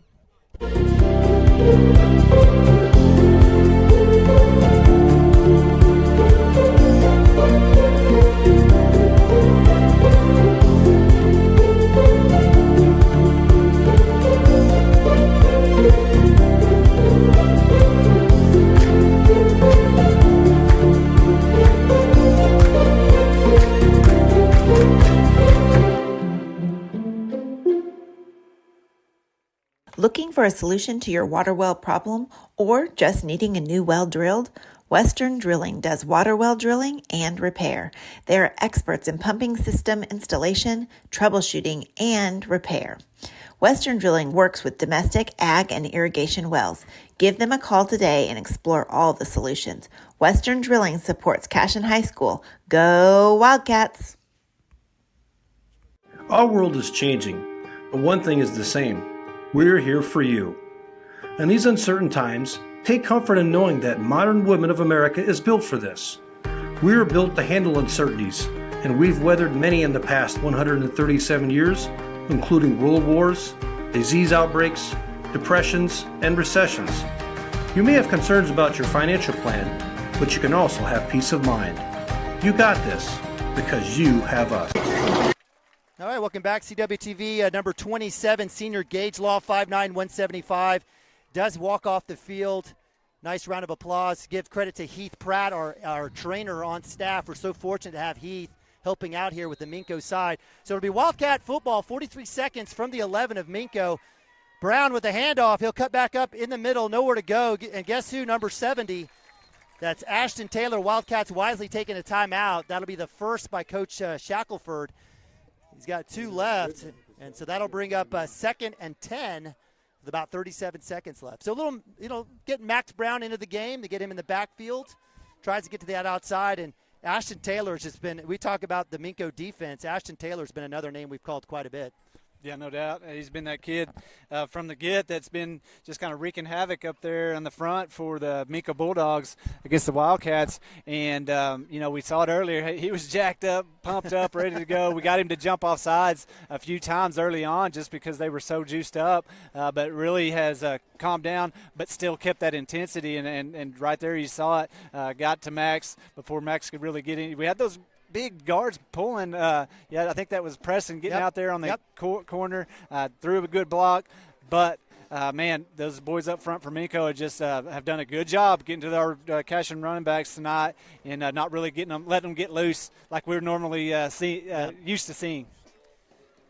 All right, so 2nd and 9, he actually would get credit for a couple yards. Here's what I want to see. I want to see Chance back there with a chance to kind of move around, have receivers kind of crossing in the end zone and really give him a chance to deliver a dime to somebody that's standing in the end zone. I'll take it.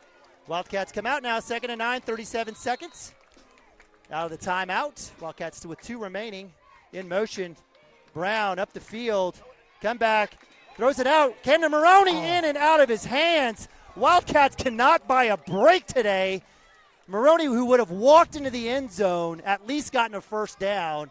Yeah, and Maroney, you think, well, he is a lineman and maybe doesn't have that great of hands. Moved him to, but no, the kid has always played, growing up, running back, had the ball in his hand, played some quarterback, has great hands, and so to see him drop that right there is kind of shocking to me. So 3rd and 9, 31 seconds. Shackelford will get the call in. 10 seconds on the play clock here for the Wildcats. Quad look here to the left. Max Brown by himself outright. Minco Bulldog faithful getting loud. Acord with the snap and shotgun looking at Brown. Steps up and he's going to be tackled. Timeout. Got to call timeout. He had Max Brown wide open on the post, or open, I should say, not wide open.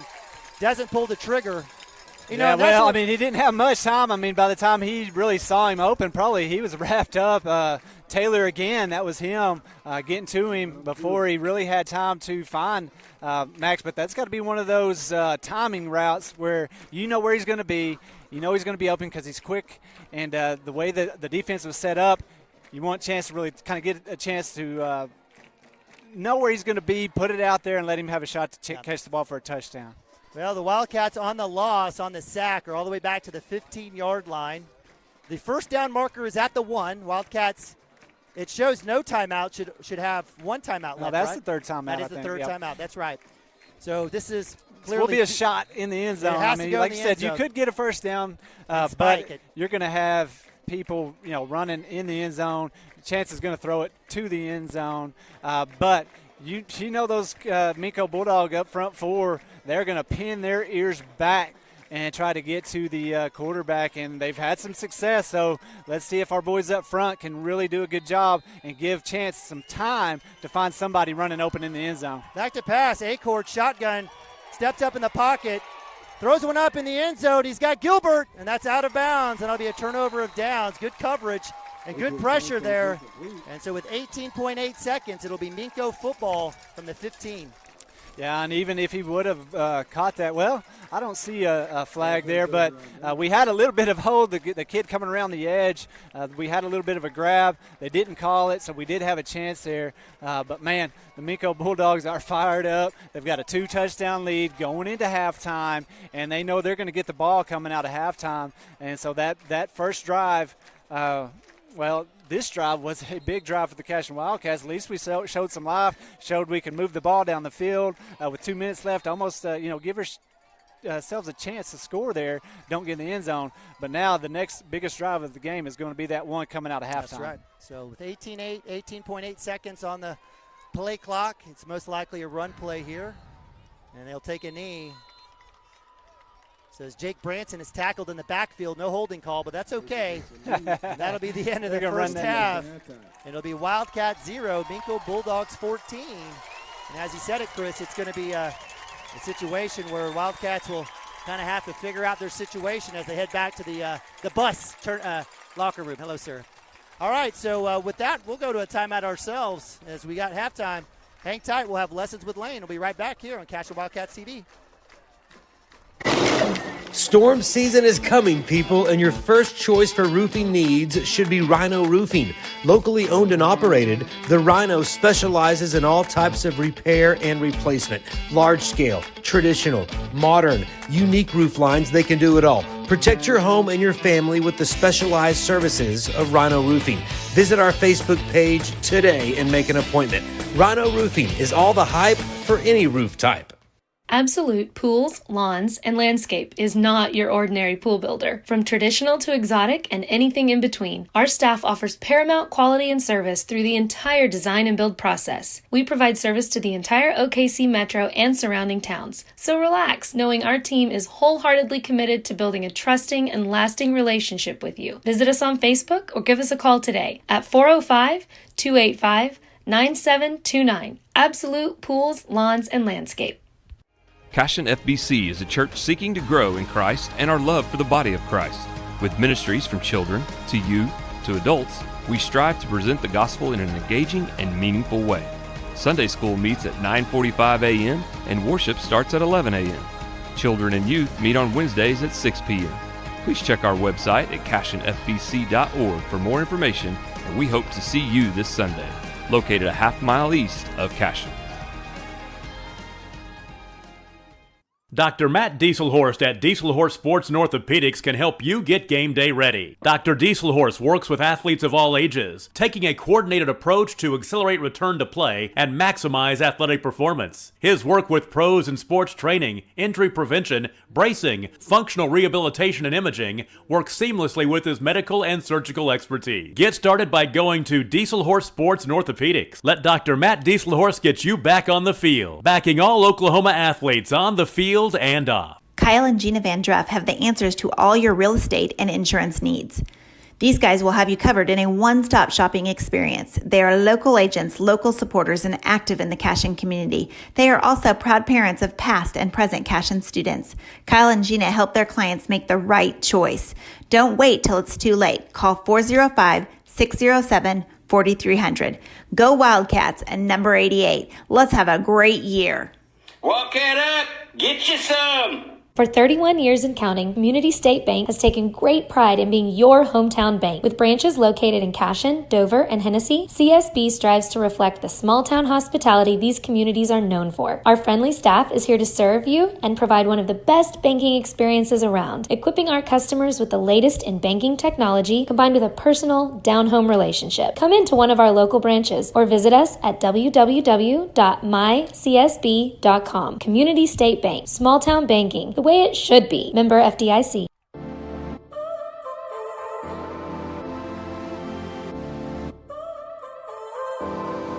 So now you're here again, knocking at my door. A little too late for, I'm sorry for. The lights went out 'cause you kept cutting the cord, and I started to fade into your gray. This is Grain and Grange Market, the coolest little boutique you've never heard of. Come see us. Christy Perry is a Cashion-based attorney providing clients in Oklahoma with trusted, experienced legal counsel regarding wills and trusts, bankruptcy, and other areas of law. Flexible scheduling is available to discuss your options, and your first consultation is free. If you need assistance regarding a legal matter, call your local Oklahoma licensed attorney, Christy Perry, at 918-373-0882. At Maples Nixon Diesel Horse, we've helped a lot of people, and our goal was to treat each and every person like a friend. And as a friend, we've got your back, always. We understand what you're going through. Being lawyers is what we do, but it's not all that we are. We care. We'll stand beside you throughout the entire legal process, not just as lawyers, but as your friends. We are Maples Nixon Diesel Horse, and we are here to help. Wiggins, Sewell, and Ogletree is dedicated to championing our clients through complicated and challenging litigations. We pride ourselves on a proven track record of success, brought forth by fierce litigation skills. The lawyers and staff of our firm are dedicated to effective and personalized representation for every client who entrusts our service. Uncompromising integrity, unparalleled results. Call Wiggins, Sewell, and Ogletree, 405-232-1211.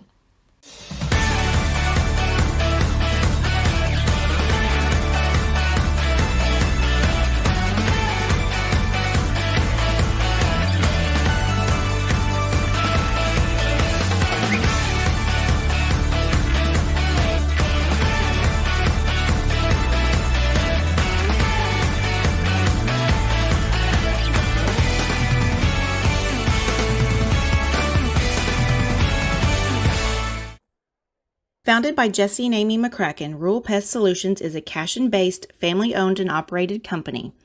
Our focus is on providing the highest level of customer service while effectively treating many common invaders, including spiders, ants, roaches, mice, mosquitoes, fleas, ticks, and termites.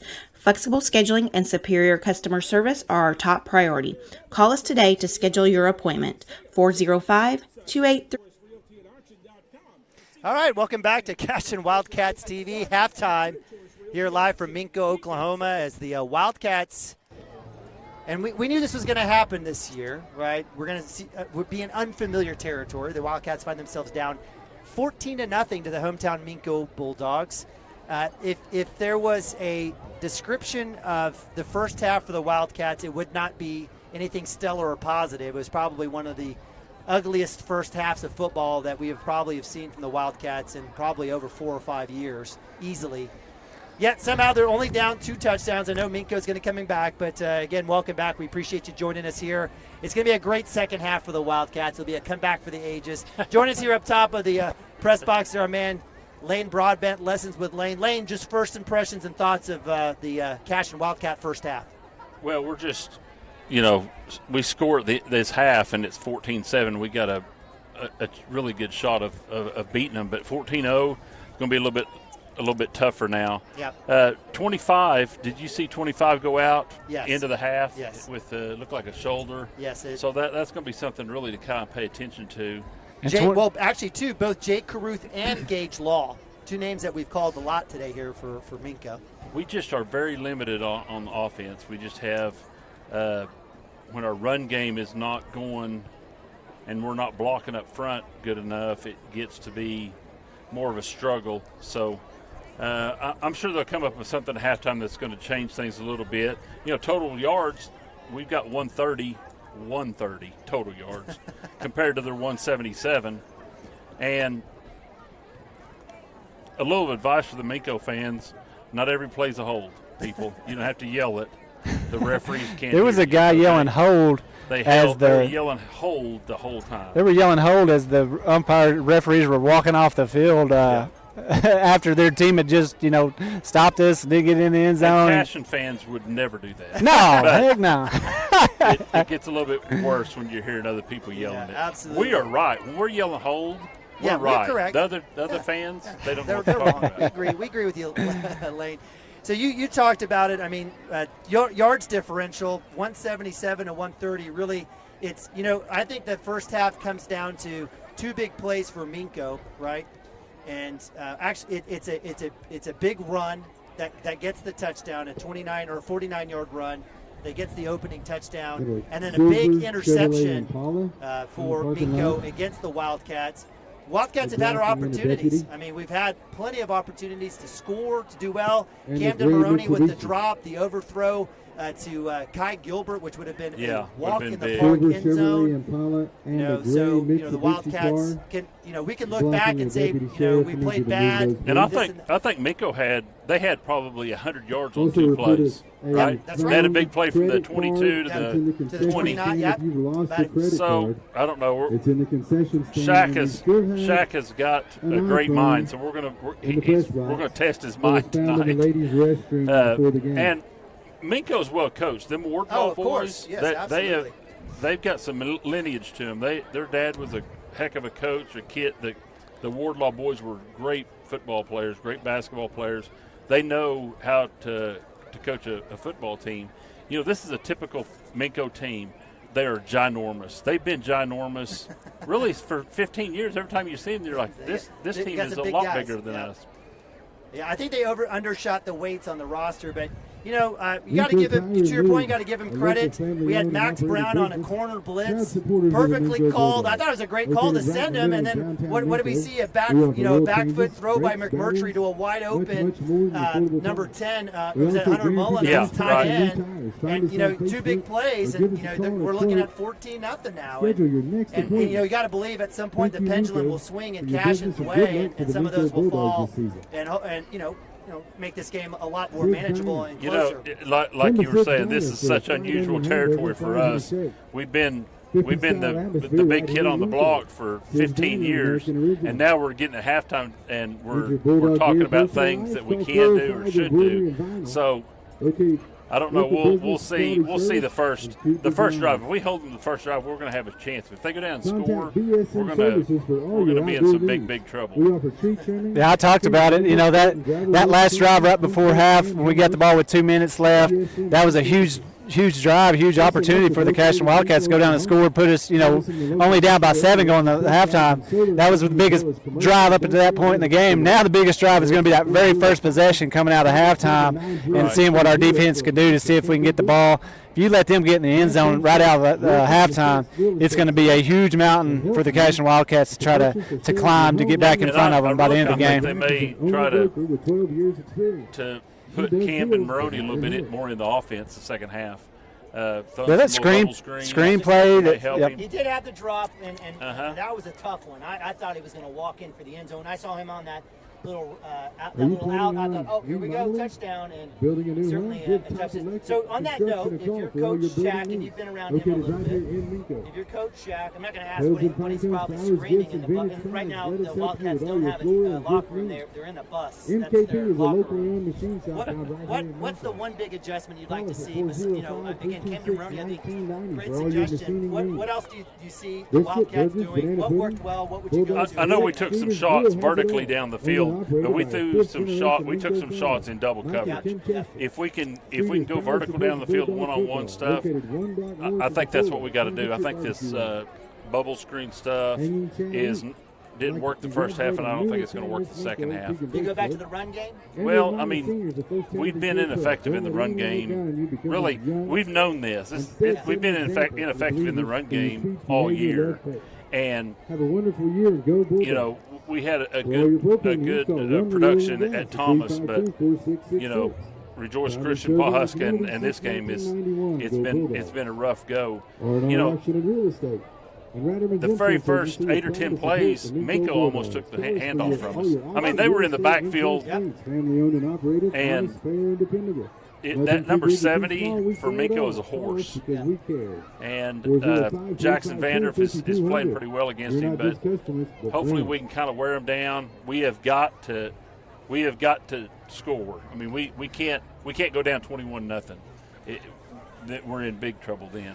Yeah, and like 7, we got a chance. You're saying down the field, those receivers down the field, not the bubble screen. I want to see some down the field, combo routes, and let Chance really throw it down the field instead of just throwing it right there on the sideline, because we don't have the speed to get to the edge. We don't have the kids that we've had in the past where you could just get the ball out there and they're going to go score.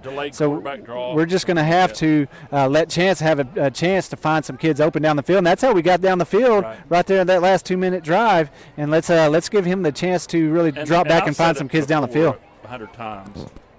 If Shaq would just let me in the locker room at halftime, I would make the adjustments and make it happen. So if he will listen to us, it will be a big step. So we take. I bet he's got us dialed in over there. He's learning. Maybe listen to us right That's now. Right. Yeah. I know I had the ear of the Minco coaches. I know they're I'm sure that if we tell Shaq's going to be like, you know what? I never thought of that. That's a good idea. Run the ball better. Okay. Yep. Check. We'll do that. Oh goodness. So stat-wise, Wildcats with 130 total yards on 9 first downs. Minco 177 yards on 6 first downs. Nothing to write home to mom about. 2 big plays, as you mentioned, the tight end pop pass for the touchdown, the big run, 49-yard run for Minco to get the score. Nathan DeBavi's got 10 carries for 25 yards, which is not terrible. Blocking someone need those moved. Cooper Frazee's hurt us by not having someone to throw to. He's just another kid that's out of that. And he runs hard, gets those yards, that we just haven't had. And if you look back at stats, he was very productive the first 3 games. And whenever he gets that hand hurt and he kind of gets held out for a little bit, it makes it that much harder. But stat-wise, you talk about, they're only 47 yards in front of us. They're up 2 touchdowns. But the thing is, Minco Bulldogs, if they would have just ran the ball that first half the entire time, they would have controlled the clock. They would have probably been about the same score, but it's completely taken us out of the ball game and not giving us a chance to get up and down the field. Nima said it over and over, and I'm sure these coaches over here he's pretty much calling us out. But Nima kept saying, "Why are they not running the ball? They're getting 6-7 yards a pop. Just keep running the ball and take the ball out of the Cashion Wildcats' hands." And maybe that's what we're going to see in the second half from them. We're going to know the first 5 minutes of the second half if we have a chance. Yeah, that's true. So in terms of we're going to know the first 5 minutes of the second half if we have a chance. If that 25 comes out and he can't run the ball, they're going to struggle, I think, run the ball. I agree, and you're going to see a lot of McMurtry keeping the ball for sure down the road. And, to your point, 25 and 27. 27's been a big player for them on defense, so it'll be interesting to see what happens. I got to believe we'll make the adjustments to make it happen. Again, just 2 penalties. The 2 penalties were killers. Slow down the drive there at the end of the game, and then obviously that illegal man 5-yard penalty that negated a 30-yard basically post to or skinny post to Max Brown that would have gone in for. Can we get closer to the speakers? Yeah. I was going to sit on top of it in a minute. We're like 3 feet from this big. we appreciate it. Hey, listen, Lane, any last thoughts here before we send you back? I got us winning 21-14. Okay. I like it. I like it. I'll take that all day. Hey, you never know. These boys may be the cardiac kids for us now as they come back. Hey, listen, it's been there, so don't act like we haven't had a chance. We had a touchdown called back. We had a wide open Seth Gilbert, a dropped pass for a touchdown. I mean, that's 3 scores right there for the Wildcats. Yep. And literally, we looked up. It was 7-0, and we literally were like, this was the worst half of football ever played. Yeah, right. And no offense to the team, it just. Right. If you think about the history of where we've been, it hasn't been great. But got us winning it. What's that? We're winning it. Let's go, Lane. Not the whole thing. I'm not you calling heard that yet. I'm calling us winning tonight. All right. We'll get a quick timeout. Appreciate you guys joining us here on CWTV. We got about 3 minutes on the clock. They'll come back out, put another 3 minutes on warm up. Hang tight. We'll be right back. CWTV. 6565.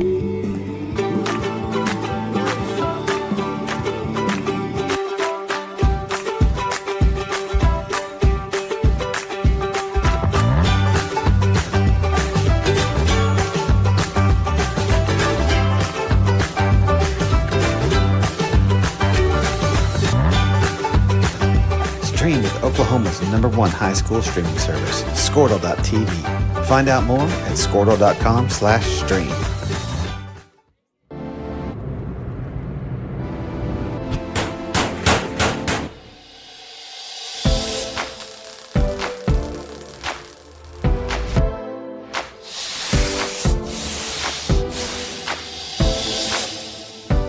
I'm Todd Miller, and this is Grain & Grange. Still the coolest furniture store you've never heard of. Come see us.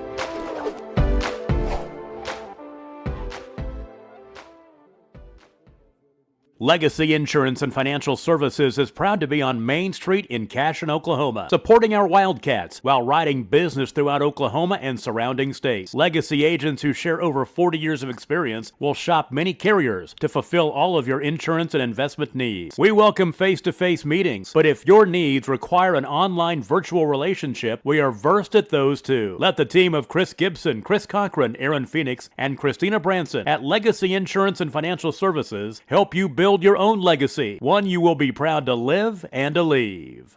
At Water Heater Man, we specialize in repairing and replacing all water heaters. We service the OKC Metro and surrounding towns with fast, reliable service. We keep our vans fully stocked with essential parts needed for basic repairs, and new tanks are always on the vans ready to go. We offer free estimates on all jobs with financing options available. We match manufacturer's warranty for all newly replaced water heaters. We'll get your water heater back up and running as fast as possible so you don't have to put your life on hold waiting for service. Give us a call today, 405-844-TANK. That's 405-844-8265. Go Wildcats!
Looking for a solution to your water well problem or just needing a new well drilled? Western Drilling does water well drilling and repair. They are experts in pumping system installation, troubleshooting, and repair. Western Drilling works with domestic, ag, and irrigation wells. Give them a call today and explore all the solutions. Western Drilling supports Cashion High School. Go Wildcats! Our world is changing, but one thing is the same. We're here for you. In these uncertain times, take comfort in knowing that modern women of America is built for this. We are built to handle uncertainties, and we've weathered many in the past 137 years, including world wars, disease outbreaks, depressions, and recessions. You may have concerns about your financial plan, but you can also have peace of mind. You got this because you have us. Storm season is coming, people, and your first choice for roofing needs should be Rhino Roofing. Locally owned and operated, the Rhino specializes in all types of repair and replacement. Large scale, traditional, modern, unique roof lines, they can do it all. Protect your home and your family with the specialized services of Rhino Roofing. Visit our Facebook page today and make an appointment. Rhino Roofing is all the hype for any roof type.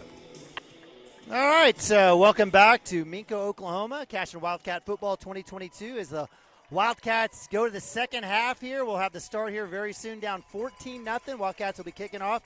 Neiman Abavi join me up here on the top of the press box is my man Chris Gibson, Mark Parrott on the camera. We've got Gage Beddick and Colton Niemeyer on the field cam. Again, appreciate you guys joining us. We had broke down there with Lessons with Lane. Do have an update. It looks like number 27, Gage Law, did break his arm, and it looked like potentially Jake Caruth for the Minco Bulldogs with a dislocated shoulder. So that'll you hate to see that for those boys. Absolutely. I mean, both of those kids were a big part of what Minco was doing tonight, and were big players, big keys to what they were doing on both sides of the football. So you hate to see those boys go out. You just hate it for them, and because you hate to see anybody go out. Amen. Amen. All right, so Wildcats will be kicking off. We'll be moving from north to south, left to right here. Coach Shack or Coach Wood and the bunch will have their last conversation here, and so it'll be almost do or die here. We're going to have to figure out a way to stop this Minco offense, get the ball, and try to figure out how to get in the end zone. Yeah, no doubt. And right there before half, we showed life. We showed that we can move the ball down the field.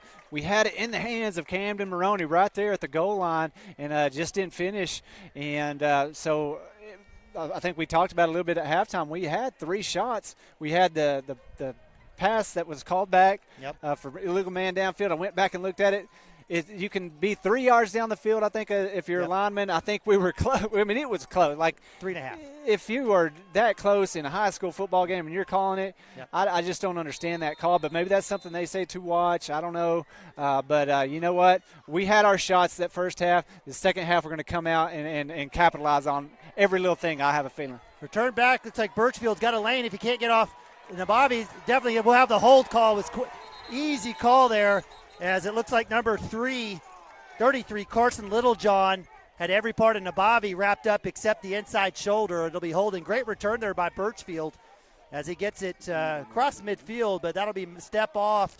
Looks like about at least 10 yards from about the 33. These Minco fans have been yelling hold all night long, and they finally got what they wanted right there.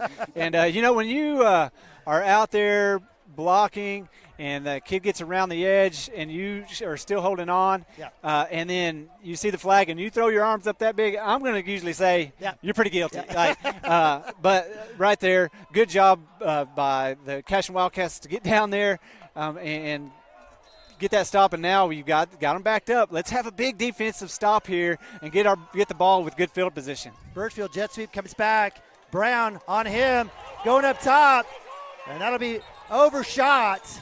So good defensive coverage there by Max Brown. He didn't bite on that. We do have a flag from the back and I think that time Max was just put his hand out there, kind of slowed him down just a little bit. But you know what? I'm okay with a little bit of a hold right there by Max Brown because he gets by him right there and catches that in stride. That's a touchdown.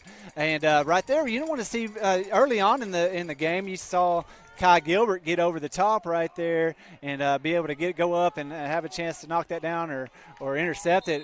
He's got to get over there. This is his deep third over here. You got to get there and be ready for that deep ball. So Wildcats with their third penalty of the day moves the ball to 33, 11:44 on the clock, third quarter. Birchfield ace out against Brown again. He'll go in motion. He'll come back out. Same play, inside give, outside. Nobody fills. And great play calling there by Wardlaw as they knew that the corner and the safety would be taking Birchfield to get the ball to Noah Johnson. And he gets another first down for the Minco Bulldogs. Yeah, and I saw right there, Preston was standing up. They made some motion over to that right side. Like I said, that misdirection. Preston put his hand in the ground, went in. But I think right there where we needed the linebacker to kind of step Camden up. That's that him side, right there, yep. Camden coming up and steal that edge. Handoff inside Noah Johnson. He's got a small hole. He's able to creep through. Camden Maroney taking on a couple blocks, getting in the little chippy out there right now. So Noah Johnson with his second carry. It gets about a solid 5 yards, so give credit to Noah Johnson. We're going to have a stoppage here as the White Hat will have a conversation. And they're going to send both boys off the field. So they didn't throw a flag, but they're going to make them. And I respect that. Give Troy Hubler credit for that. Take a play off, or how long do they got to sit out? Probably one play. But, instead of – he said, look, we're not going to talk about it. You guys want to chit-chat, you'll have to do it from the sideline. So he sent him off. So 11:21 running clock, 2nd and 5 from the 49. Handoff inside again to Johnson, cuts back outside. That time, great coverage there by the freshman linebacker, Barrick Wano. And that'll be a loss, or maybe a short, basically a loss. It'll be 3rd down and 5. Besides that very first play where they tried to take a shot down the field, they really have come out in the second half and just ran the ball. Yep. And, they did that in the first half, and then they just got a little greedy, tried to go down the field. Let's see if they just stick to the run game and can control the clock, control the game on the ground. Jet sweep, fumble, let's loose. Back, it'll be a nice job by McMurtry to gobble that one up, but not after a significant loss, and that'll be a big-time play there for the Cashion defense. So with that, decide to punt. It'll be 4th and 14. 4th and 14? Come on. Go for it. Maybe a fake. Wildcats do show safe return. Seth Gilbert deep for the Wildcats. Kicking will be Reed McMurtry, the junior do-it-all here for the Minco Bulldogs. So Wildcats catch a break. Yeah, that just a bad snap just eats you up right there for the Bulldogs. But Wildcats got that stop you needed at the first of the half. Fair catch there wisely for Gilbert. The Wildcats will have the ball at the 26, 1st down and 10 with 9:57. We talked about it. That first drive coming out of the locker room is going to be the most important one, and we won it. We stopped them. They may have done it to themselves there on 3rd down, but hey, we get the ball back. We've done it to ourselves as well. It doesn't matter. We got the ball back. That's right. And now with the ball in our hands on the offensive side, let's see if we can drive down the field like we did right before that half and get in the end zone and capitalize on that good defensive stop to come out of the locker room. 1st and 10, 26-yard line, 9:57 here. Single back set is Nabavi in the pistol. It's going to be given to Nabavi. He'll cut back inside wisely, keeping on his feet, still running, moving his feet, and a good little 10-yard run by Nabavi.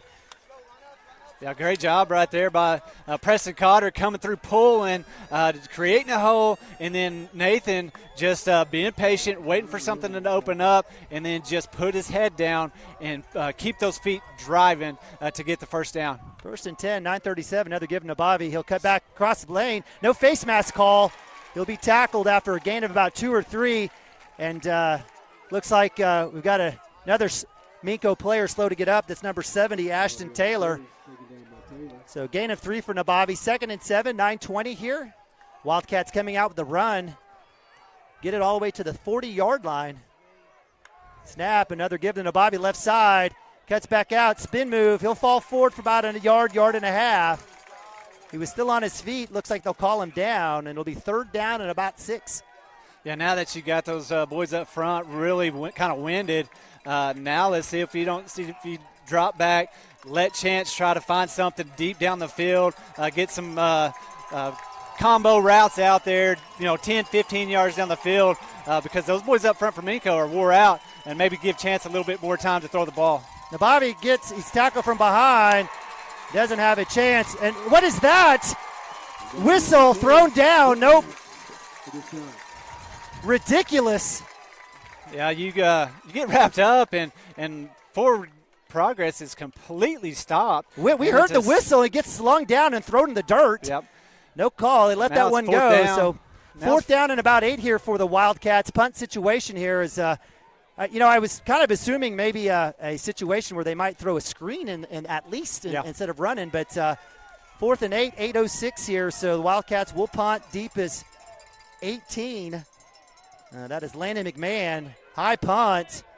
That'll bounce, come back. And Wildcats unfortunate with a Minco bounce. It'll be stopped by Jackson Vandruff, and it'll be 1st and 10 for the Minco Bulldogs right around the 38-yard, 37-yard line. Yeah, so we had a good stop there coming out of the locker room. Minco had a good stop. Now it's just going to be a ball game where can Cashion Wildcats figure it out at some point and get in the end zone to really make this a ball game. So Minco will take over at their own 38, 7:54 here. Coach Wardlaw will have a conversation. I'm not sure how much time they get out of the punt, but Wildcat defense is out there again. Vandruff, Tommy Branson, Preston Cotter on the front line. Timmy Jones, Jake Branson, as well as Camden Maroney. A little 3-3 look. 5 defenders. Overhangs. Looks like we've got the Gilbert twins back at safety. Brown and Cooper Frazee at corner. Nabavi will come over to help out. We've got that H-back set here. Power left look. Johnson in the backfield. And they'll go option. McMurtry will keep it. Camden Maroney coming up, filling that gap, does a great job. Coming in through for the tackle for the Wildcats. Is that Gilbert? Yeah, well, the middle linebacker there, Timmy Jones. Timmy Jones came up to make the tackle, so that's what you want to see right there. You want to see Cheese come up, set the edge, and then your middle linebacker, come up and fill the gap and make the tackle. So gain of 3 there for Johnson. Bring up 2nd and 7, 7:26 here, third quarter. They're doubling down over there on, Cooper Frazee coming up. Nabavi deep over on that far side. Inside hand now to Johnson. Gets a hole. Great block. Comes back through. And give credit to the offensive line of Minco. Opening up a huge hole for Minco. I think, Chris, you probably could have run through that one. I'd have scored on that one. You would have scored on that one?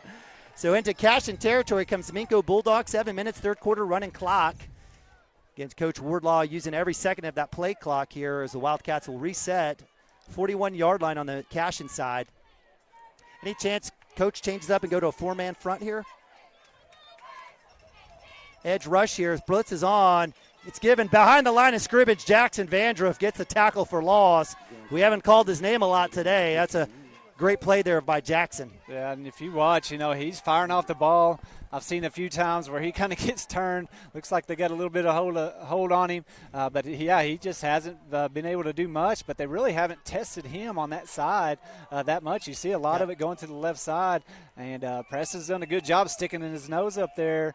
But some of our linebackers have got to get up, set that edge. Those middle linebackers got to come down and fill those gaps.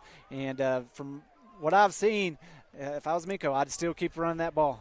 Pass behind, so the intended receiver is number 11, Clayton Hughes, and we'll have a flag. I didn't see what happened. Did you see what happened, Mark? And it's thrown at the Cashion side. He's looking at a Minco number. So it looks like Coach Wardlaw having some conversation. Looks like it's going to be a situation here. It'll go against the Minco Bulldogs. So what was going to be 3rd and 11 will be dead ball personal foul on Minco. It's going to be offsetting. So Wildcats, again, cannot buy a break as the Minco Bulldogs throw an incomplete pass. Was this after the play? It must have been after the play. So it was after the play. So the incompletion stands. stands. So it's 3rd and 11. Okay. So no harm, no foul in essence. So it'll be 3rd and 11, 6:02 of third quarter. I got to believe a run play here. I don't know, 3rd and long. They're not as scared to throw the ball. They've got 2 down here matched up with Max, and they love trying to go deep to him. Blitz is on up the middle. It's a hold. McMurtry cutting through Jake Branson. Huge hole. I don't know if that was a design draw, but good play there by the quarterback. I think it was straight design draw. You saw Jackson coming up and just gets completely thrown to the ground as he was trying to make a play on the quarterback. They did not call it, and there was a huge hole there just right up the middle for the quarterback to scramble for the big first down. So we've been seeing that all year where right tackles have been literally tackling Jackson Vandruff. At some point, is there anything that coach can do? Is it? I don't know. I mean, all you can do is just keep going, and at some point, it's got to be seen. And Jake Branson there on the jet sweep to Ben Birchfield. He'll get a few yards. That'll bring up second down and about 6 here, 5:18 third quarter. Nice drive here by the Minco Bulldogs, starting on their own 38, now coming all the way down to the Cashion 18. It'll be a 2nd and 6, gain of 4 there for Birchfield on the jet sweep. Cashion, kind of bending again here, but we've done a good job where, like we talked about, the big plays is really what has gotten us. We get in this situation here, we've had done a good job on the defensive side of the football of not letting them get punch one in, and we're going to have to do it again right here. It's going to be a big task to come back. Birchfield again on that jet sweep look. It's going to be a keeper by McMurtry. He breaks the first tackle, doesn't get past the swarming Cashion defense. Does get about a healthy 3 yards on that, and I'll bring up 3rd down and short. And this is where you'd expect a Jake Caruth to come in. He's hurt, so it'll be Noah Johnson. He'll be toting the rock for the But he's done a good job, running up the middle, run between the tackles since Caruth has gone out. This second half, some of his biggest runs have been right up the middle in between the tackles. So 3rd and short, run situation here for the Minco Bulldogs. 11 personnel. Wildcats trying to hang tight here. Don't get drawn off sides.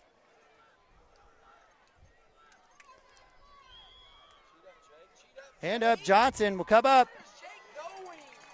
And that'll be a 1st down, so give credit to Johnson.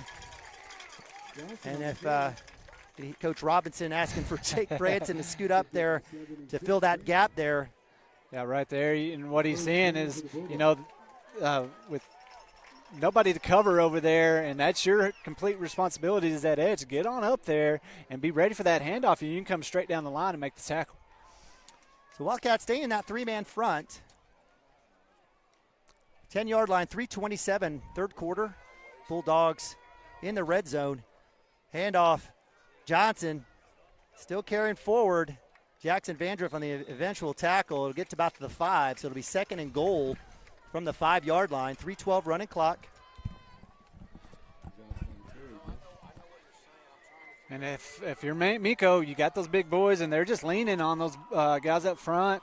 And those running backs from Minco are just keep their feet driving right there. I mean, we had him locked down, but they were able to get, 3-4 yards on that 1st down. Shotgun option right, cuts back, nowhere to go. Great job there by Jackson Vandruff setting the edge. Makes him cut back, coming back in, Preston Cotter, Tommy Branson with the tackle. Short, actually a loss of 1. And I'll bring up 3rd and 6, 3rd and goal from the 6. 2:32 running clock here. Again, Coach Wardlaw taking his time. No reason to rush with the 2-score lead. Yeah, that time he saw Vandruff just squeeze through there. He was in the backfield. Birchfield had nowhere to go around the edge, had to turn it back into the teeth of the defense. And that time we did have guys in the middle to bring him down. So absolutely falling into the hands. This is the playbook that the Minco Bulldogs would want. Milking the clock, rolling back, looking for the out. Nothing there. Breaks out to the outside. Still looking for something. Jackson Vandruff in pursuit. Ball's loose, up in the air. They had an illegal man downfield. No call. As we had linemen in the end zone. They were on the 6-yard line. They had two. There was 2 linemen in the end zone. No call from the 6-yard line. But nonetheless, the touchdown was scored. Give credit to McMurtry on the scramble. Wildcats can't bring him down. And Wildcats down now 20-0. Yeah, I just don't understand that. Where our guys are engaged blocking, and that when you have a scramble like that, that's as an official, you're looking to see, is there anybody kind of leaking downfield? There was 2 of their linemen standing at the end zone, and that's 6 yards down the field. Should have been some flag, but it wasn't. So they're up 3 scores right now. Got to put that behind you. Now get the ball in the hands of the offense and try to make something happen. Isn't that a situation where, it is pretty textbook. You've got someone scrambling around. As a back judge, or a side judge, you're probably looking for that. But nonetheless, the Wildcats don't get the call. They took away a touchdown for them. Minco Bulldogs were able to get one there. Down 20-0, 152. Huge drive there for the Minco Bulldogs. Started on their own 38. They go 62 yards for the touchdown from the 6-yard line. Pass caught, and the Wildcats find themselves down 20-0. It's up to you. Yeah, and you see coaches over there on the Cashion sideline just coaching, just trying to will these kids to get out there, give it all they got, and that's what they're doing. I mean, these boys, in the last few years, we've been very fortunate to have depth. This year, we just don't have the numbers that we've had in the past. A lot of these kids are having to play both ways, and it's just when you have to play both ways, you've got to dig down deep. And these boys, I've talked to a lot of them after the first 3 games that have played both sides, and they are just done. They're give out by the end of the game, but they're giving it their all. They're doing everything they can out there, and they just have to listen to those coaches, trust what the coaches are telling them, and try to do what they say the best of their ability. All right, so with 1:52 here in the third quarter, Wildcats down 20-0. Extra point was not good by Landon McMahon, the freshman.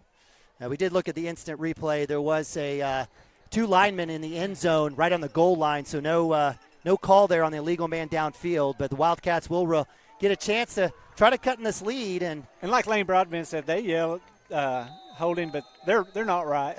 But we're right. We're homers here. And Homer television. That's exactly right. That's a nice job there, and a little toe punch to the 38-yard line. Kai Gilbert with the ball, so the Wildcats will be taking over at the Cashion 37. And that's been about the average for the Wildcats, starting position. It hasn't been terrible. We had that one start at the 6-yard line. It's been decent. We did have one chance at the Minco 36. Weren't able to take advantage of it. If the Wildcats look back, and they look, there's still been a lot of opportunities that have been, lost in this game. So Wildcats will take over. Camden Maroney will go to running back. Coach Shack looking for different ways to get different guys out there, playmakers in space. And so you've moved Camden to running back, and now Jackson Vandriff, is he lined up? No, he's still on the line. Yeah, he's still on line. So back to pass is Acord one-on-one. It's not there. We'll tuck, we'll pull. He's got a chance to run. We'll get the holding call. So he pulls it down. One of the VAR. There's not been one holding call on Minco today, except for that. Was it the very first play? Very first play of the second half. That's a tough call there. So Wildcats can't get anything going. So second possession of the second half here with 1:41 left in the second quarter results in a holding penalty. Yeah. So and that right there looked like they were going to try to do kind of what I talked about of, giving Acord a chance to really sit back there and find some of those kids down the field. I think moving Camden back there in the backfield is going to, put another blocker back there and hopefully give Chance some time to find some of these kids down the field. So 1st and 24 for the Wildcats.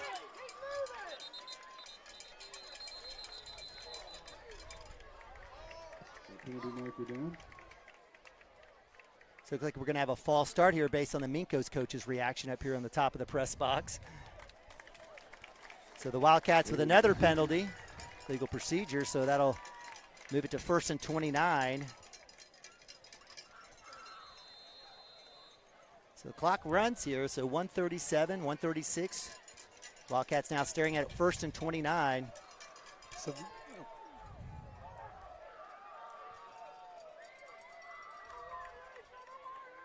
deep, Nathan Abavi open, crossing route to Brown. He catches, trying to break a tackle.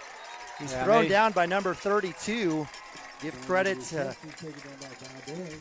to Sebastian Valdez, a freshman. Yeah, he did a good job staying with Max. Pretty much ran 3 verticals right there. The Cashion Wildcats did, and tried to sneak Max underneath with hit him in stride, try to get him to the edge, and 32 came up, hung right with him, and got about 3 yards on that right there, but didn't get much. 6. So under a minute here, third quarter. Acord back in shotgun, out and up. Across the middle, Gilbert. I'm not sure what happened there. Gilbert had a chance at the ball. I guess he lost it. Maybe he just didn't think he was going to get thrown to. I don't know if he didn't see it or what, because, I mean, it hit him It right almost there. hit him while he was running. Yeah, hit him right there almost at the feet. You don't want to go down and get that and compete for the ball right there. So the incompletion will stop the clock with 39 seconds. Be 3rd and 25 from the Cashion 23. If we get 4th and 5, we go for it here? Oh, heck yeah, we do. We got to. Camden Maroney splits out, back to pass. Acord steps up in the pocket, trying to get free, right side. Throws it deep. Across the middle, Nabavi tips it up.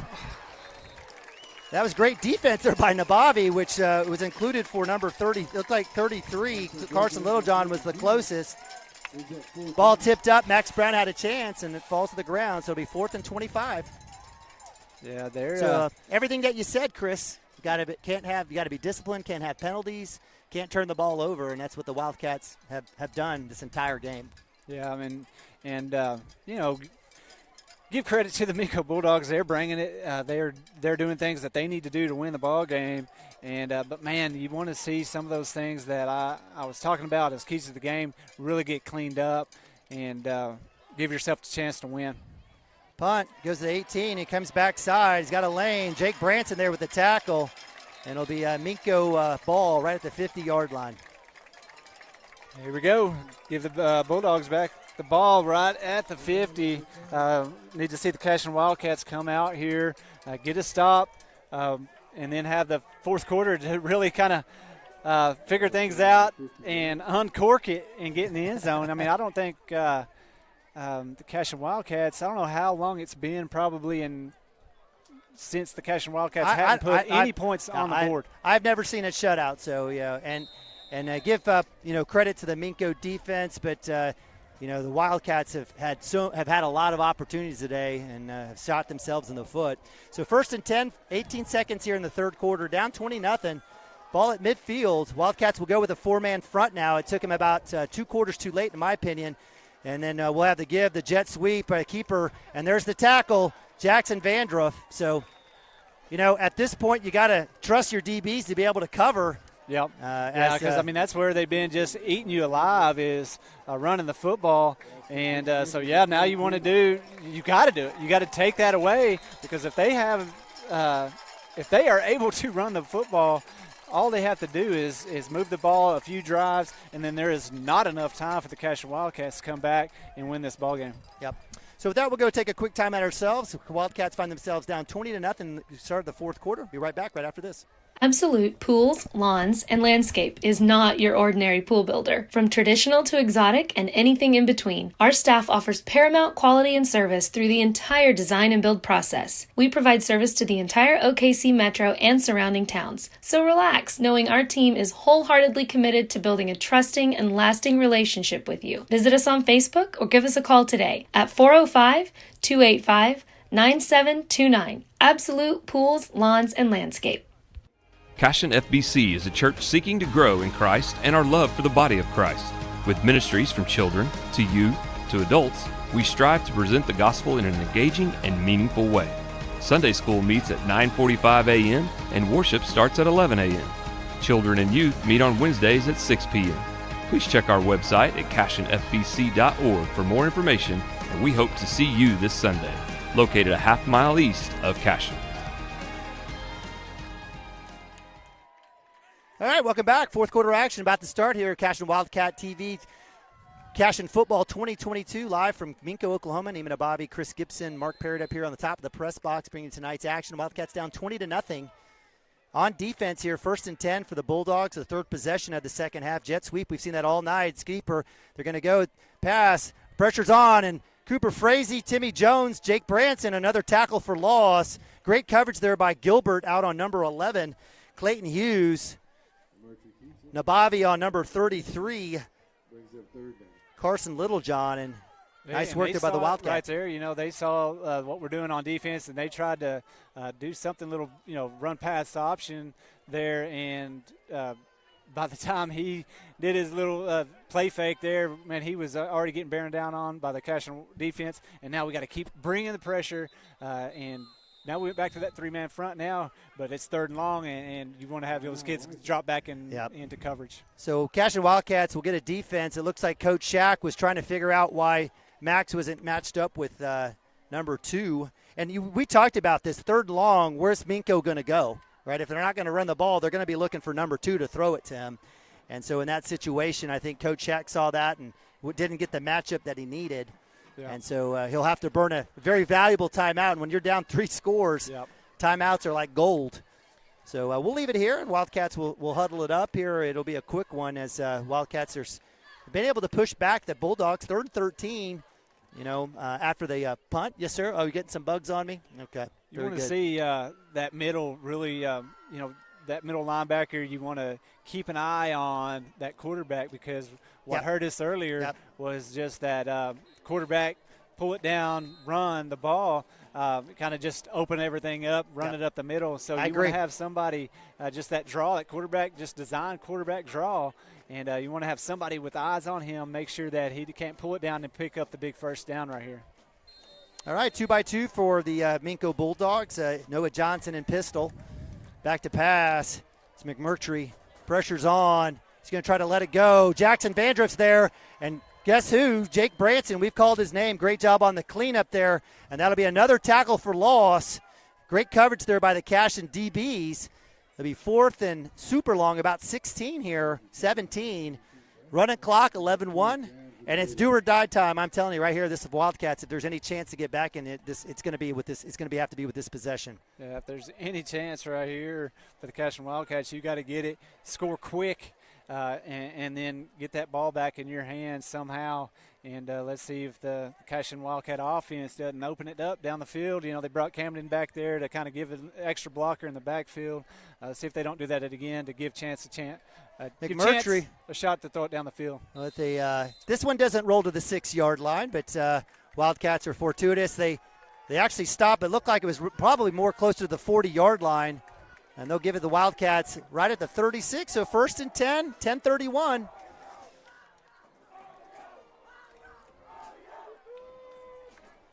So right here, like we talked about earlier on, just trying to give Chance some time to find some of those kids down the field. Let's see what kind of offense Shaq draws up here and some of the routes, combinations that Chance is going to be able to see and find some kids to open up down the field. Trips up top, A-Court empty backfield. Camden Maroney's the tight end. Back to pass. Quick pass, screen to Brown. He's trying to look for a block. Gets slung down. Yeah, and right there, you want to see on those bubble screens. We had a coach always say, "Get to the sideline. That's where the water jug is. Get over there." And right there, Max did a good job of catching it and getting some yardage. But man, at some point you want to see him go down the field. Big pass. Nice job there on the double move. The pump to Gilbert. Nice to see Seth with that pass. Great target there by A-Court, and what I liked about that is he kept the ball away from the safety, so Gilbert can make the catch. That'll be a first down. Yeah, you run those combo routes over there, and you give Chance enough time, he's going to be able to find that open receiver and make big plays. Out to Brown to see if he can get out of bounds. He does. Lots of close tackles there at the sideline, so the clock should stop. Nice play there on first down. Picks up about 8. Brings up 2nd and 2 here. 9:40, 2nd and 3. Wildcats in a little bit of a hurry up here, trying to keep the ball moving. Chance A-Court empty backfield. Again, Wildcats with 6 linemen here.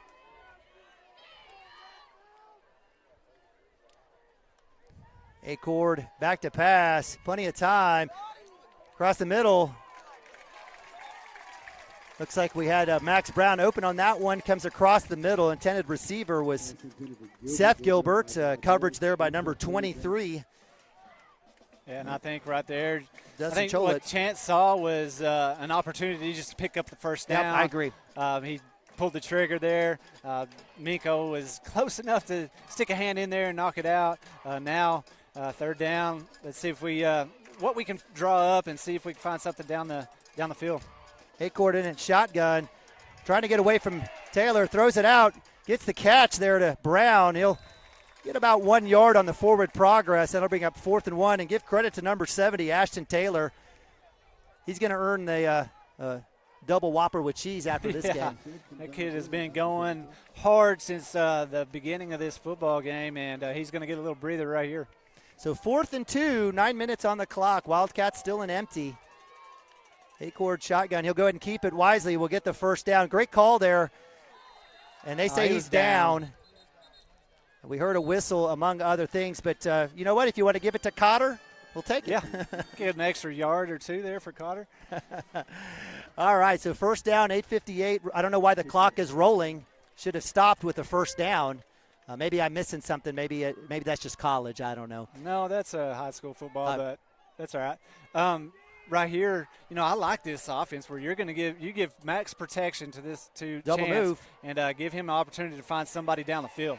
Acord, who cannot take a sack here. Now we're going to have to hurry or call a timeout. So with the tackle, with the sack there, that'll move it back 2nd and 12. Chance's internal clock is he's got to.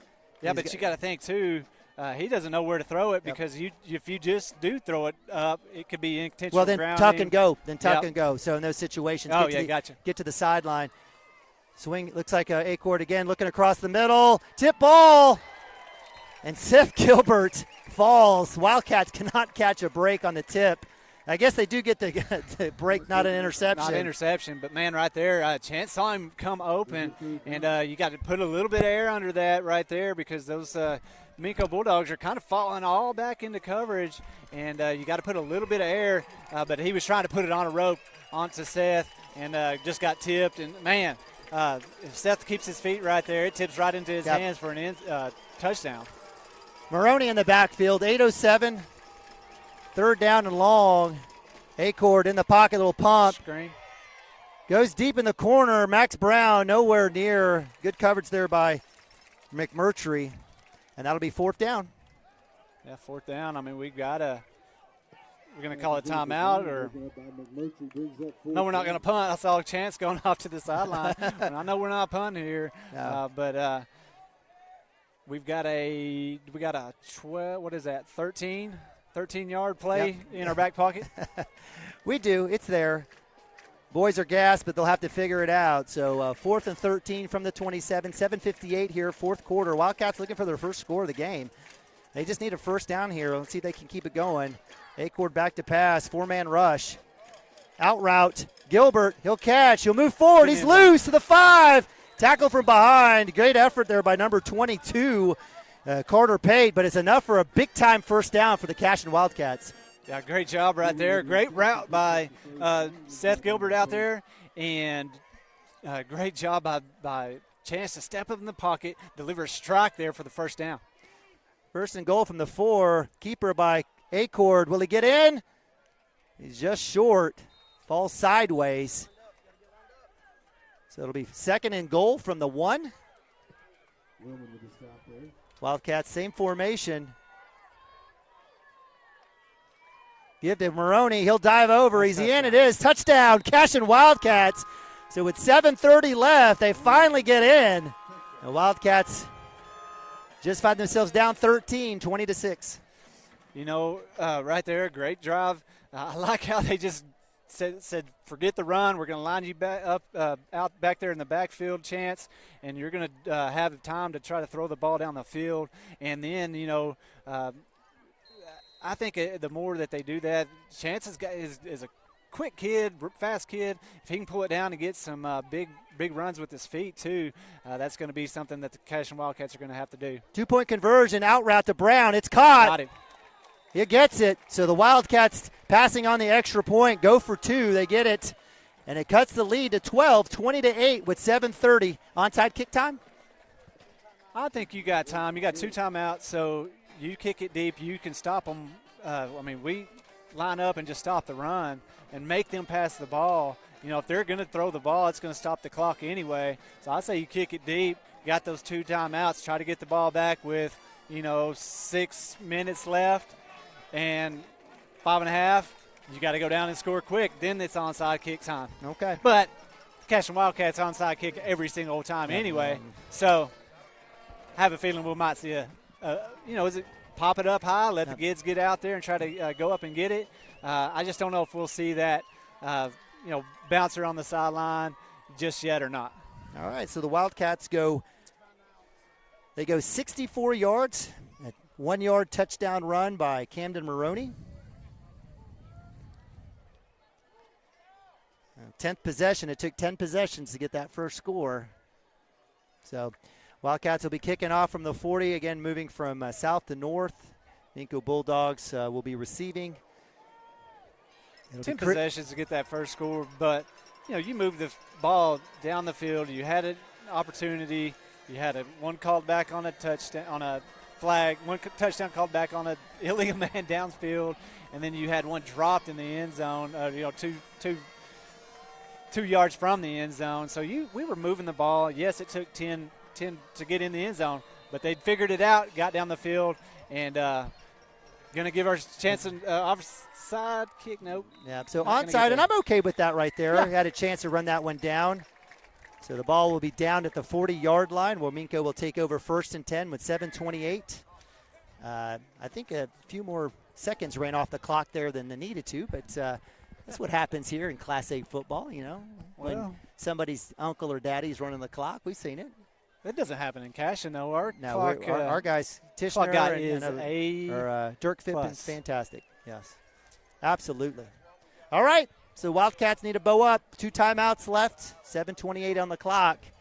Maybe get a turnover, a strip, maybe something. They run the ball here and run the clock down. That's going to get us. We're going to have to line up there. Do not let them get first downs on the ground. Make them into a passing team and have some incompletions to stop the clock. Jet sweep, inside give to Johnson. He's got nowhere to go. It's like the side judge will give him a yard. I don't even think he got that. Ball's loose. Let's see if there's any conversation here. Camden Maroney had the ball on the ground. Looked like as the runner was going down, Camden just stripped it out there, but must have called forward progress before they hit the ground. Yeah. All right, so 2nd and 9, rolling clock, 7 minutes here, 4th quarter. Wardlaw taking his time as he has all game, and he could. The Wildcats finding themselves down 14-0. It gives Coach Wardlaw, the Bulldogs, every advantage here to run that clock. Looking for that first win against the Cashion Wildcats in several seasons. The town's pumped up. They're all out here. Wildcats have a last chance here. Let's see what happens. Another jet sweep look. It'll be a give. He's going to string it out. Great job by Cooper Frazee, but what a effort play there by Jackson Vandriff coming all the way from the opposite hash to chase down the speedster. And that'll be a gain of about 1 or 2. It'll bring up 3rd and 8.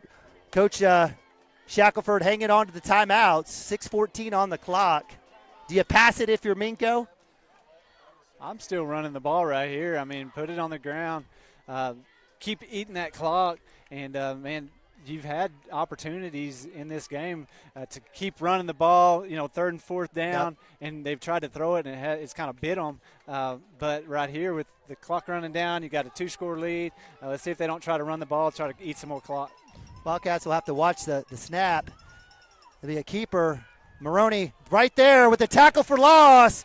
The Wildcats will get it, and so with a 40-second clock here, they'll get the ball with about 4 and change. Let's see what happens. So great job by the Wildcats bowing up, drawing the 4th down.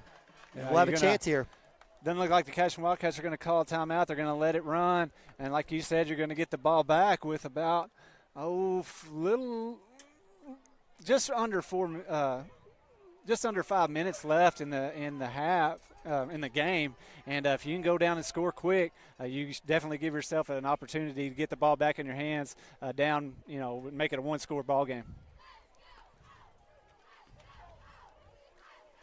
Snapped. McMurtry with a nice boot. Gilbert with the catch. Will get up the middle, and he'll go down. We need a whistle here, so we get one. So it'll be Cashion football. 4:51, 4th quarter. We'll have the ball 1st and 10. Here we go. If you're a Cashion Wildcat and you have a chance to go down and make this a 1-score ball game, and the way I feel up here is we shouldn't even have a chance. We have a chance with a little under 5 minutes to get the ball in our hands and try to go down the field, score, and get us within 1. You should just, if you're a player, let's get the ball. Give me the ball. want that opportunity to make this a ball game. So Max Brown, now he's split in the slot here. Nabavi on the outside. He's going to run him off deep. Screenplay. Camden Maroney trying to get the outside, makes a cut. Should have just kept running. And gets tackled. Great job there by number 10, Hunter Mullinax, who was the former quarterback here at Minco. Bulked up quite a bit, looking good. Makes a great play there off the edge. It'll be second down and about 11 here. Clock running, 4:30. Yeah, and that's a play that I love to see right there. And you make one guy miss, and it could be a big play. Just didn't happen there. Flag route, Brown in coverage, tipped out of his hands. So give credit to number 3. Great play, Aiden Brummel, the freshman. And I got to tell you, freshmen have come out and made a bunch of big plays here for the Minco Bulldogs. Brown had a step on him. And I said it earlier, the Minco Bulldogs, I think they start all juniors and sophomores and freshmen. They have one senior, I think, that they've started. And so their future's bright here in Minco Bulldog country right here. 3rd and long. Fumble on the play. Gilbert was wide open at midfield, and so Chance pulled it down, trying to find a area to get where he could really look downfield and see, find his receivers. Like you said, Gilbert was wide open down there, but man, just too many big bodies around him. He couldn't see him down there, and was brought down for the sack. Now it's 4th down. Going to have a big play right here to keep the Wildcats alive. 4th and 15. Deep play, Brown, and that's overshot. That'll be turnover of downs. Yeah, and that just almost makes it impossible for the Cashion Wildcats to come back and win this game. Now you put the ball back in the hands of the Minco Bulldogs, and they're going to be able to, even if they don't get a first down right here, they're going to use every down. You get 40 seconds in between each, and Cashion Wildcats do have a couple timeouts, but it's going to be definitely one of those deals where we do get the ball back in our hands. It's going to have to be a one-play scoring drive and then try to kick an onside kick. So the Cashion Wildcats, I know those boys over there are wore down. They've been playing both sides of the football, but there's no quitting those boys. They're going to give it all they have when they come back out here, try to get the ball back in their hands and give their offense a shot to get down the field. All right, you heard it there from Chris. 3:34 left in the clock, 4th quarter. Wildcats do have 2 timeouts. Defense will have to make some quick plays. I don't expect Coach Wardlaw to do anything but run the ball here and continue to run the clock as best he can. Wildcats with looks like they're going to come back out with a 4-man front. Actually, no, it's still a 3-man front. So Tommy Branson, Vandruff, and Preston Cotter, 3 linebacker look, 5 DBs. I'm not sure what's happening over here on this right side. We have too many guys.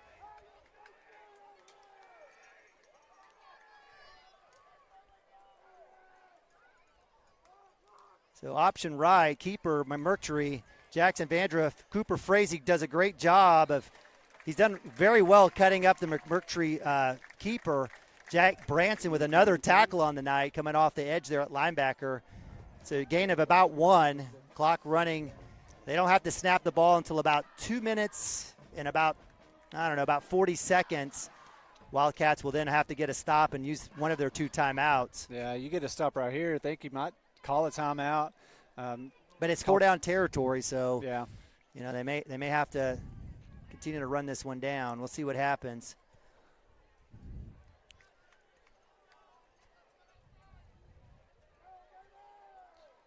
Tommy Branson, the only defender with his hand in the dirt, stand up by the rest. Inside give to Johnson. He'll kick back outside. Preston Cotter with the tackle for loss. That'll bring up 3rd down, and Coach Wood gets the timeout. So 3rd and 9. I've been on the field camera that last 2 drives. That's all right. We're good. Right here, get a stop. Like you said, it's going to be two downs. So you get a stop right here, call another timeout. Yep. Be 2 minutes and 30 seconds. Yep. And then, 4th down, get a stop. Have the ball with 2.5 minutes left. Maybe. Maybe about 2 minutes. Maybe right at 2 minutes. Yeah, yep. You're right. then you're going to have, like I said, you're going to have that big play where you go down and score one play, be able to get the ball back in your hands on an onside kick to give you an opportunity to even be in the ball game. All right, so defense comes back out.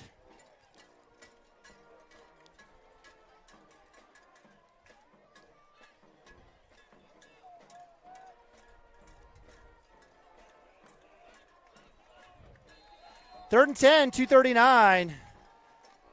Power left look here for the Minco Bulldogs. Snap. Keeper. Oh, my goodness. Gets to the outside, and this may be it. That'll be a first down, and that'll be a tough one. Give credit to McMurtry. Excellent effort there, cutting back in. He had a chance, and that may have been fatigue for the Wildcats chasing him all night. And it'll be first and goal right around the 6-yard line, 2:27. Yeah, that right there, you had him hemmed up.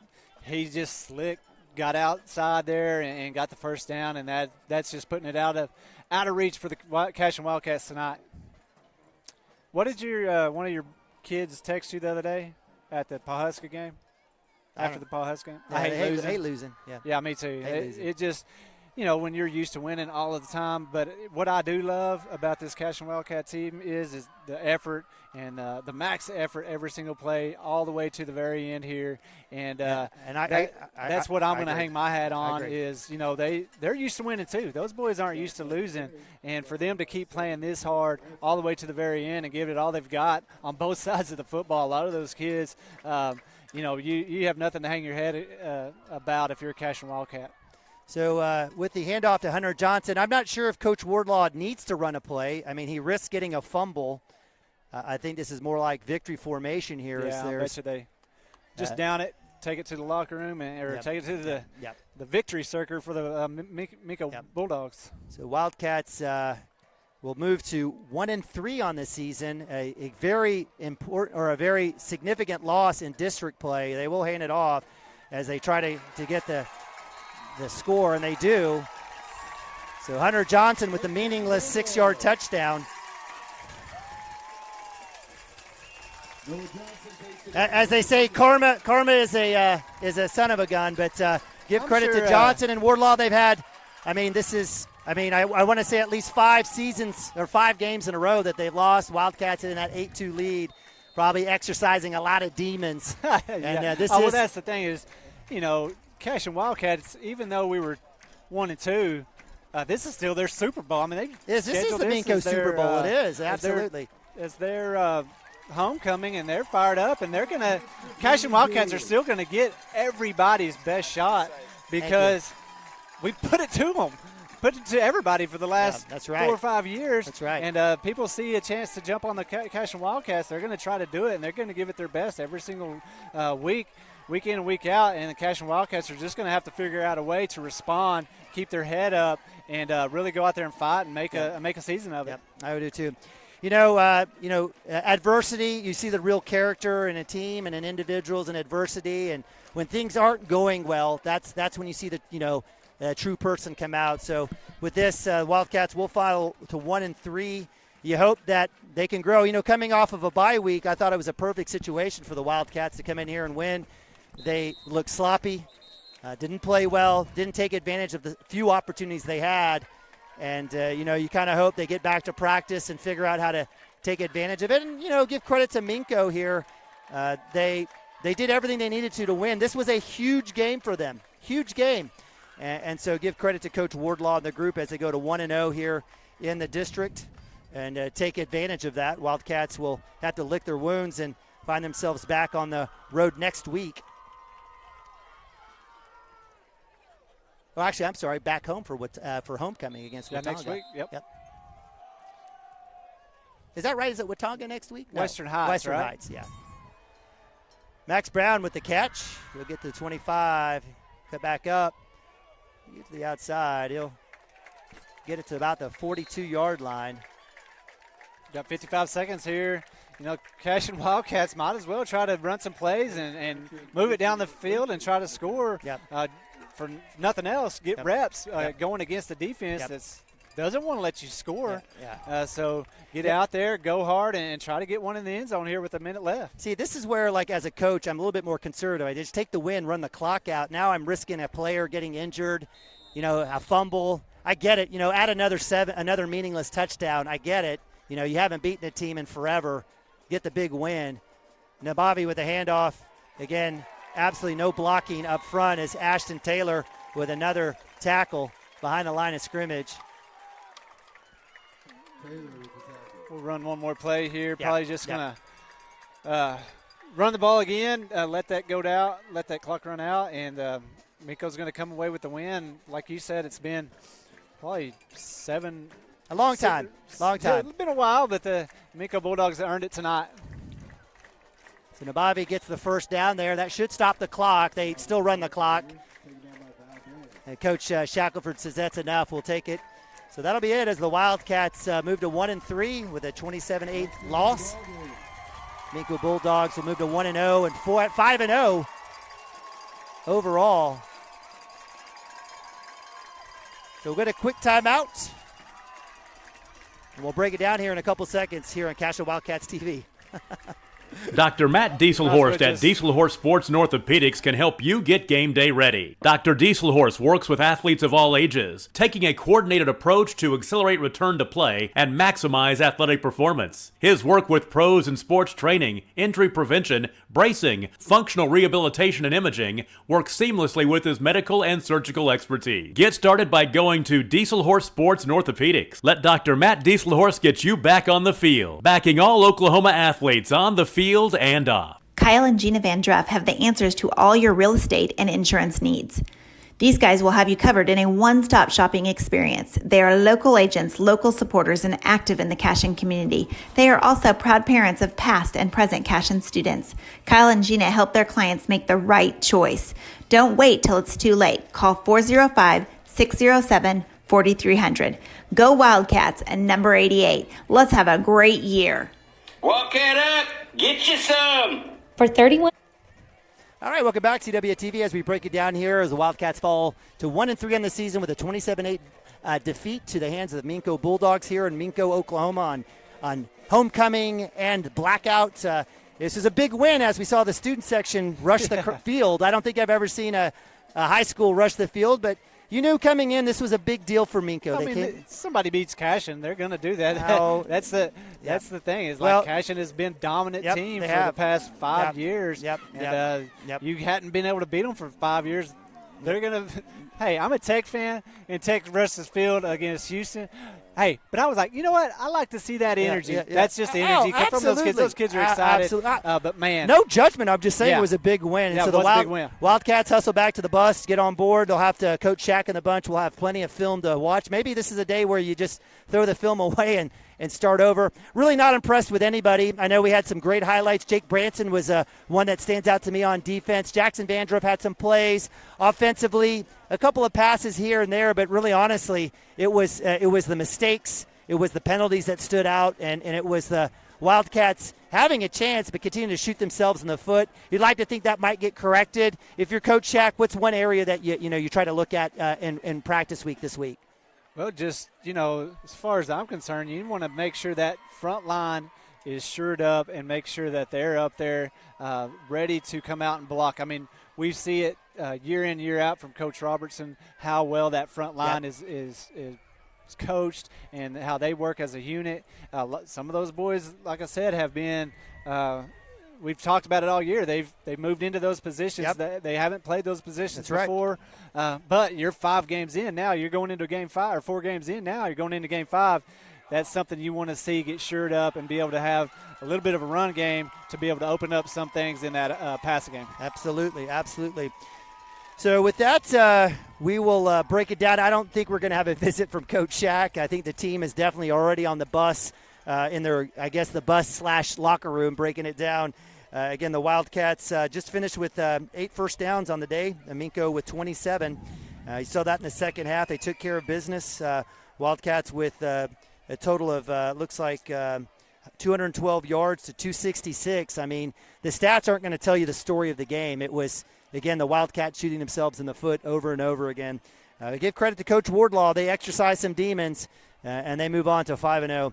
So with that, we'll break it down ourselves. I don't think we have a stream. So for Mark Parrott, for Gage Beddick, and Colton Niemeyer, I'm Neiman Ababi and Chris Gibson. We appreciate you guys joining us here at Cashion Wildcats. Fall to the Bulldogs, and we'll have to lick their wounds and see if they can't figure it out next week on the road. Y'all take care. Go Cats. God bless.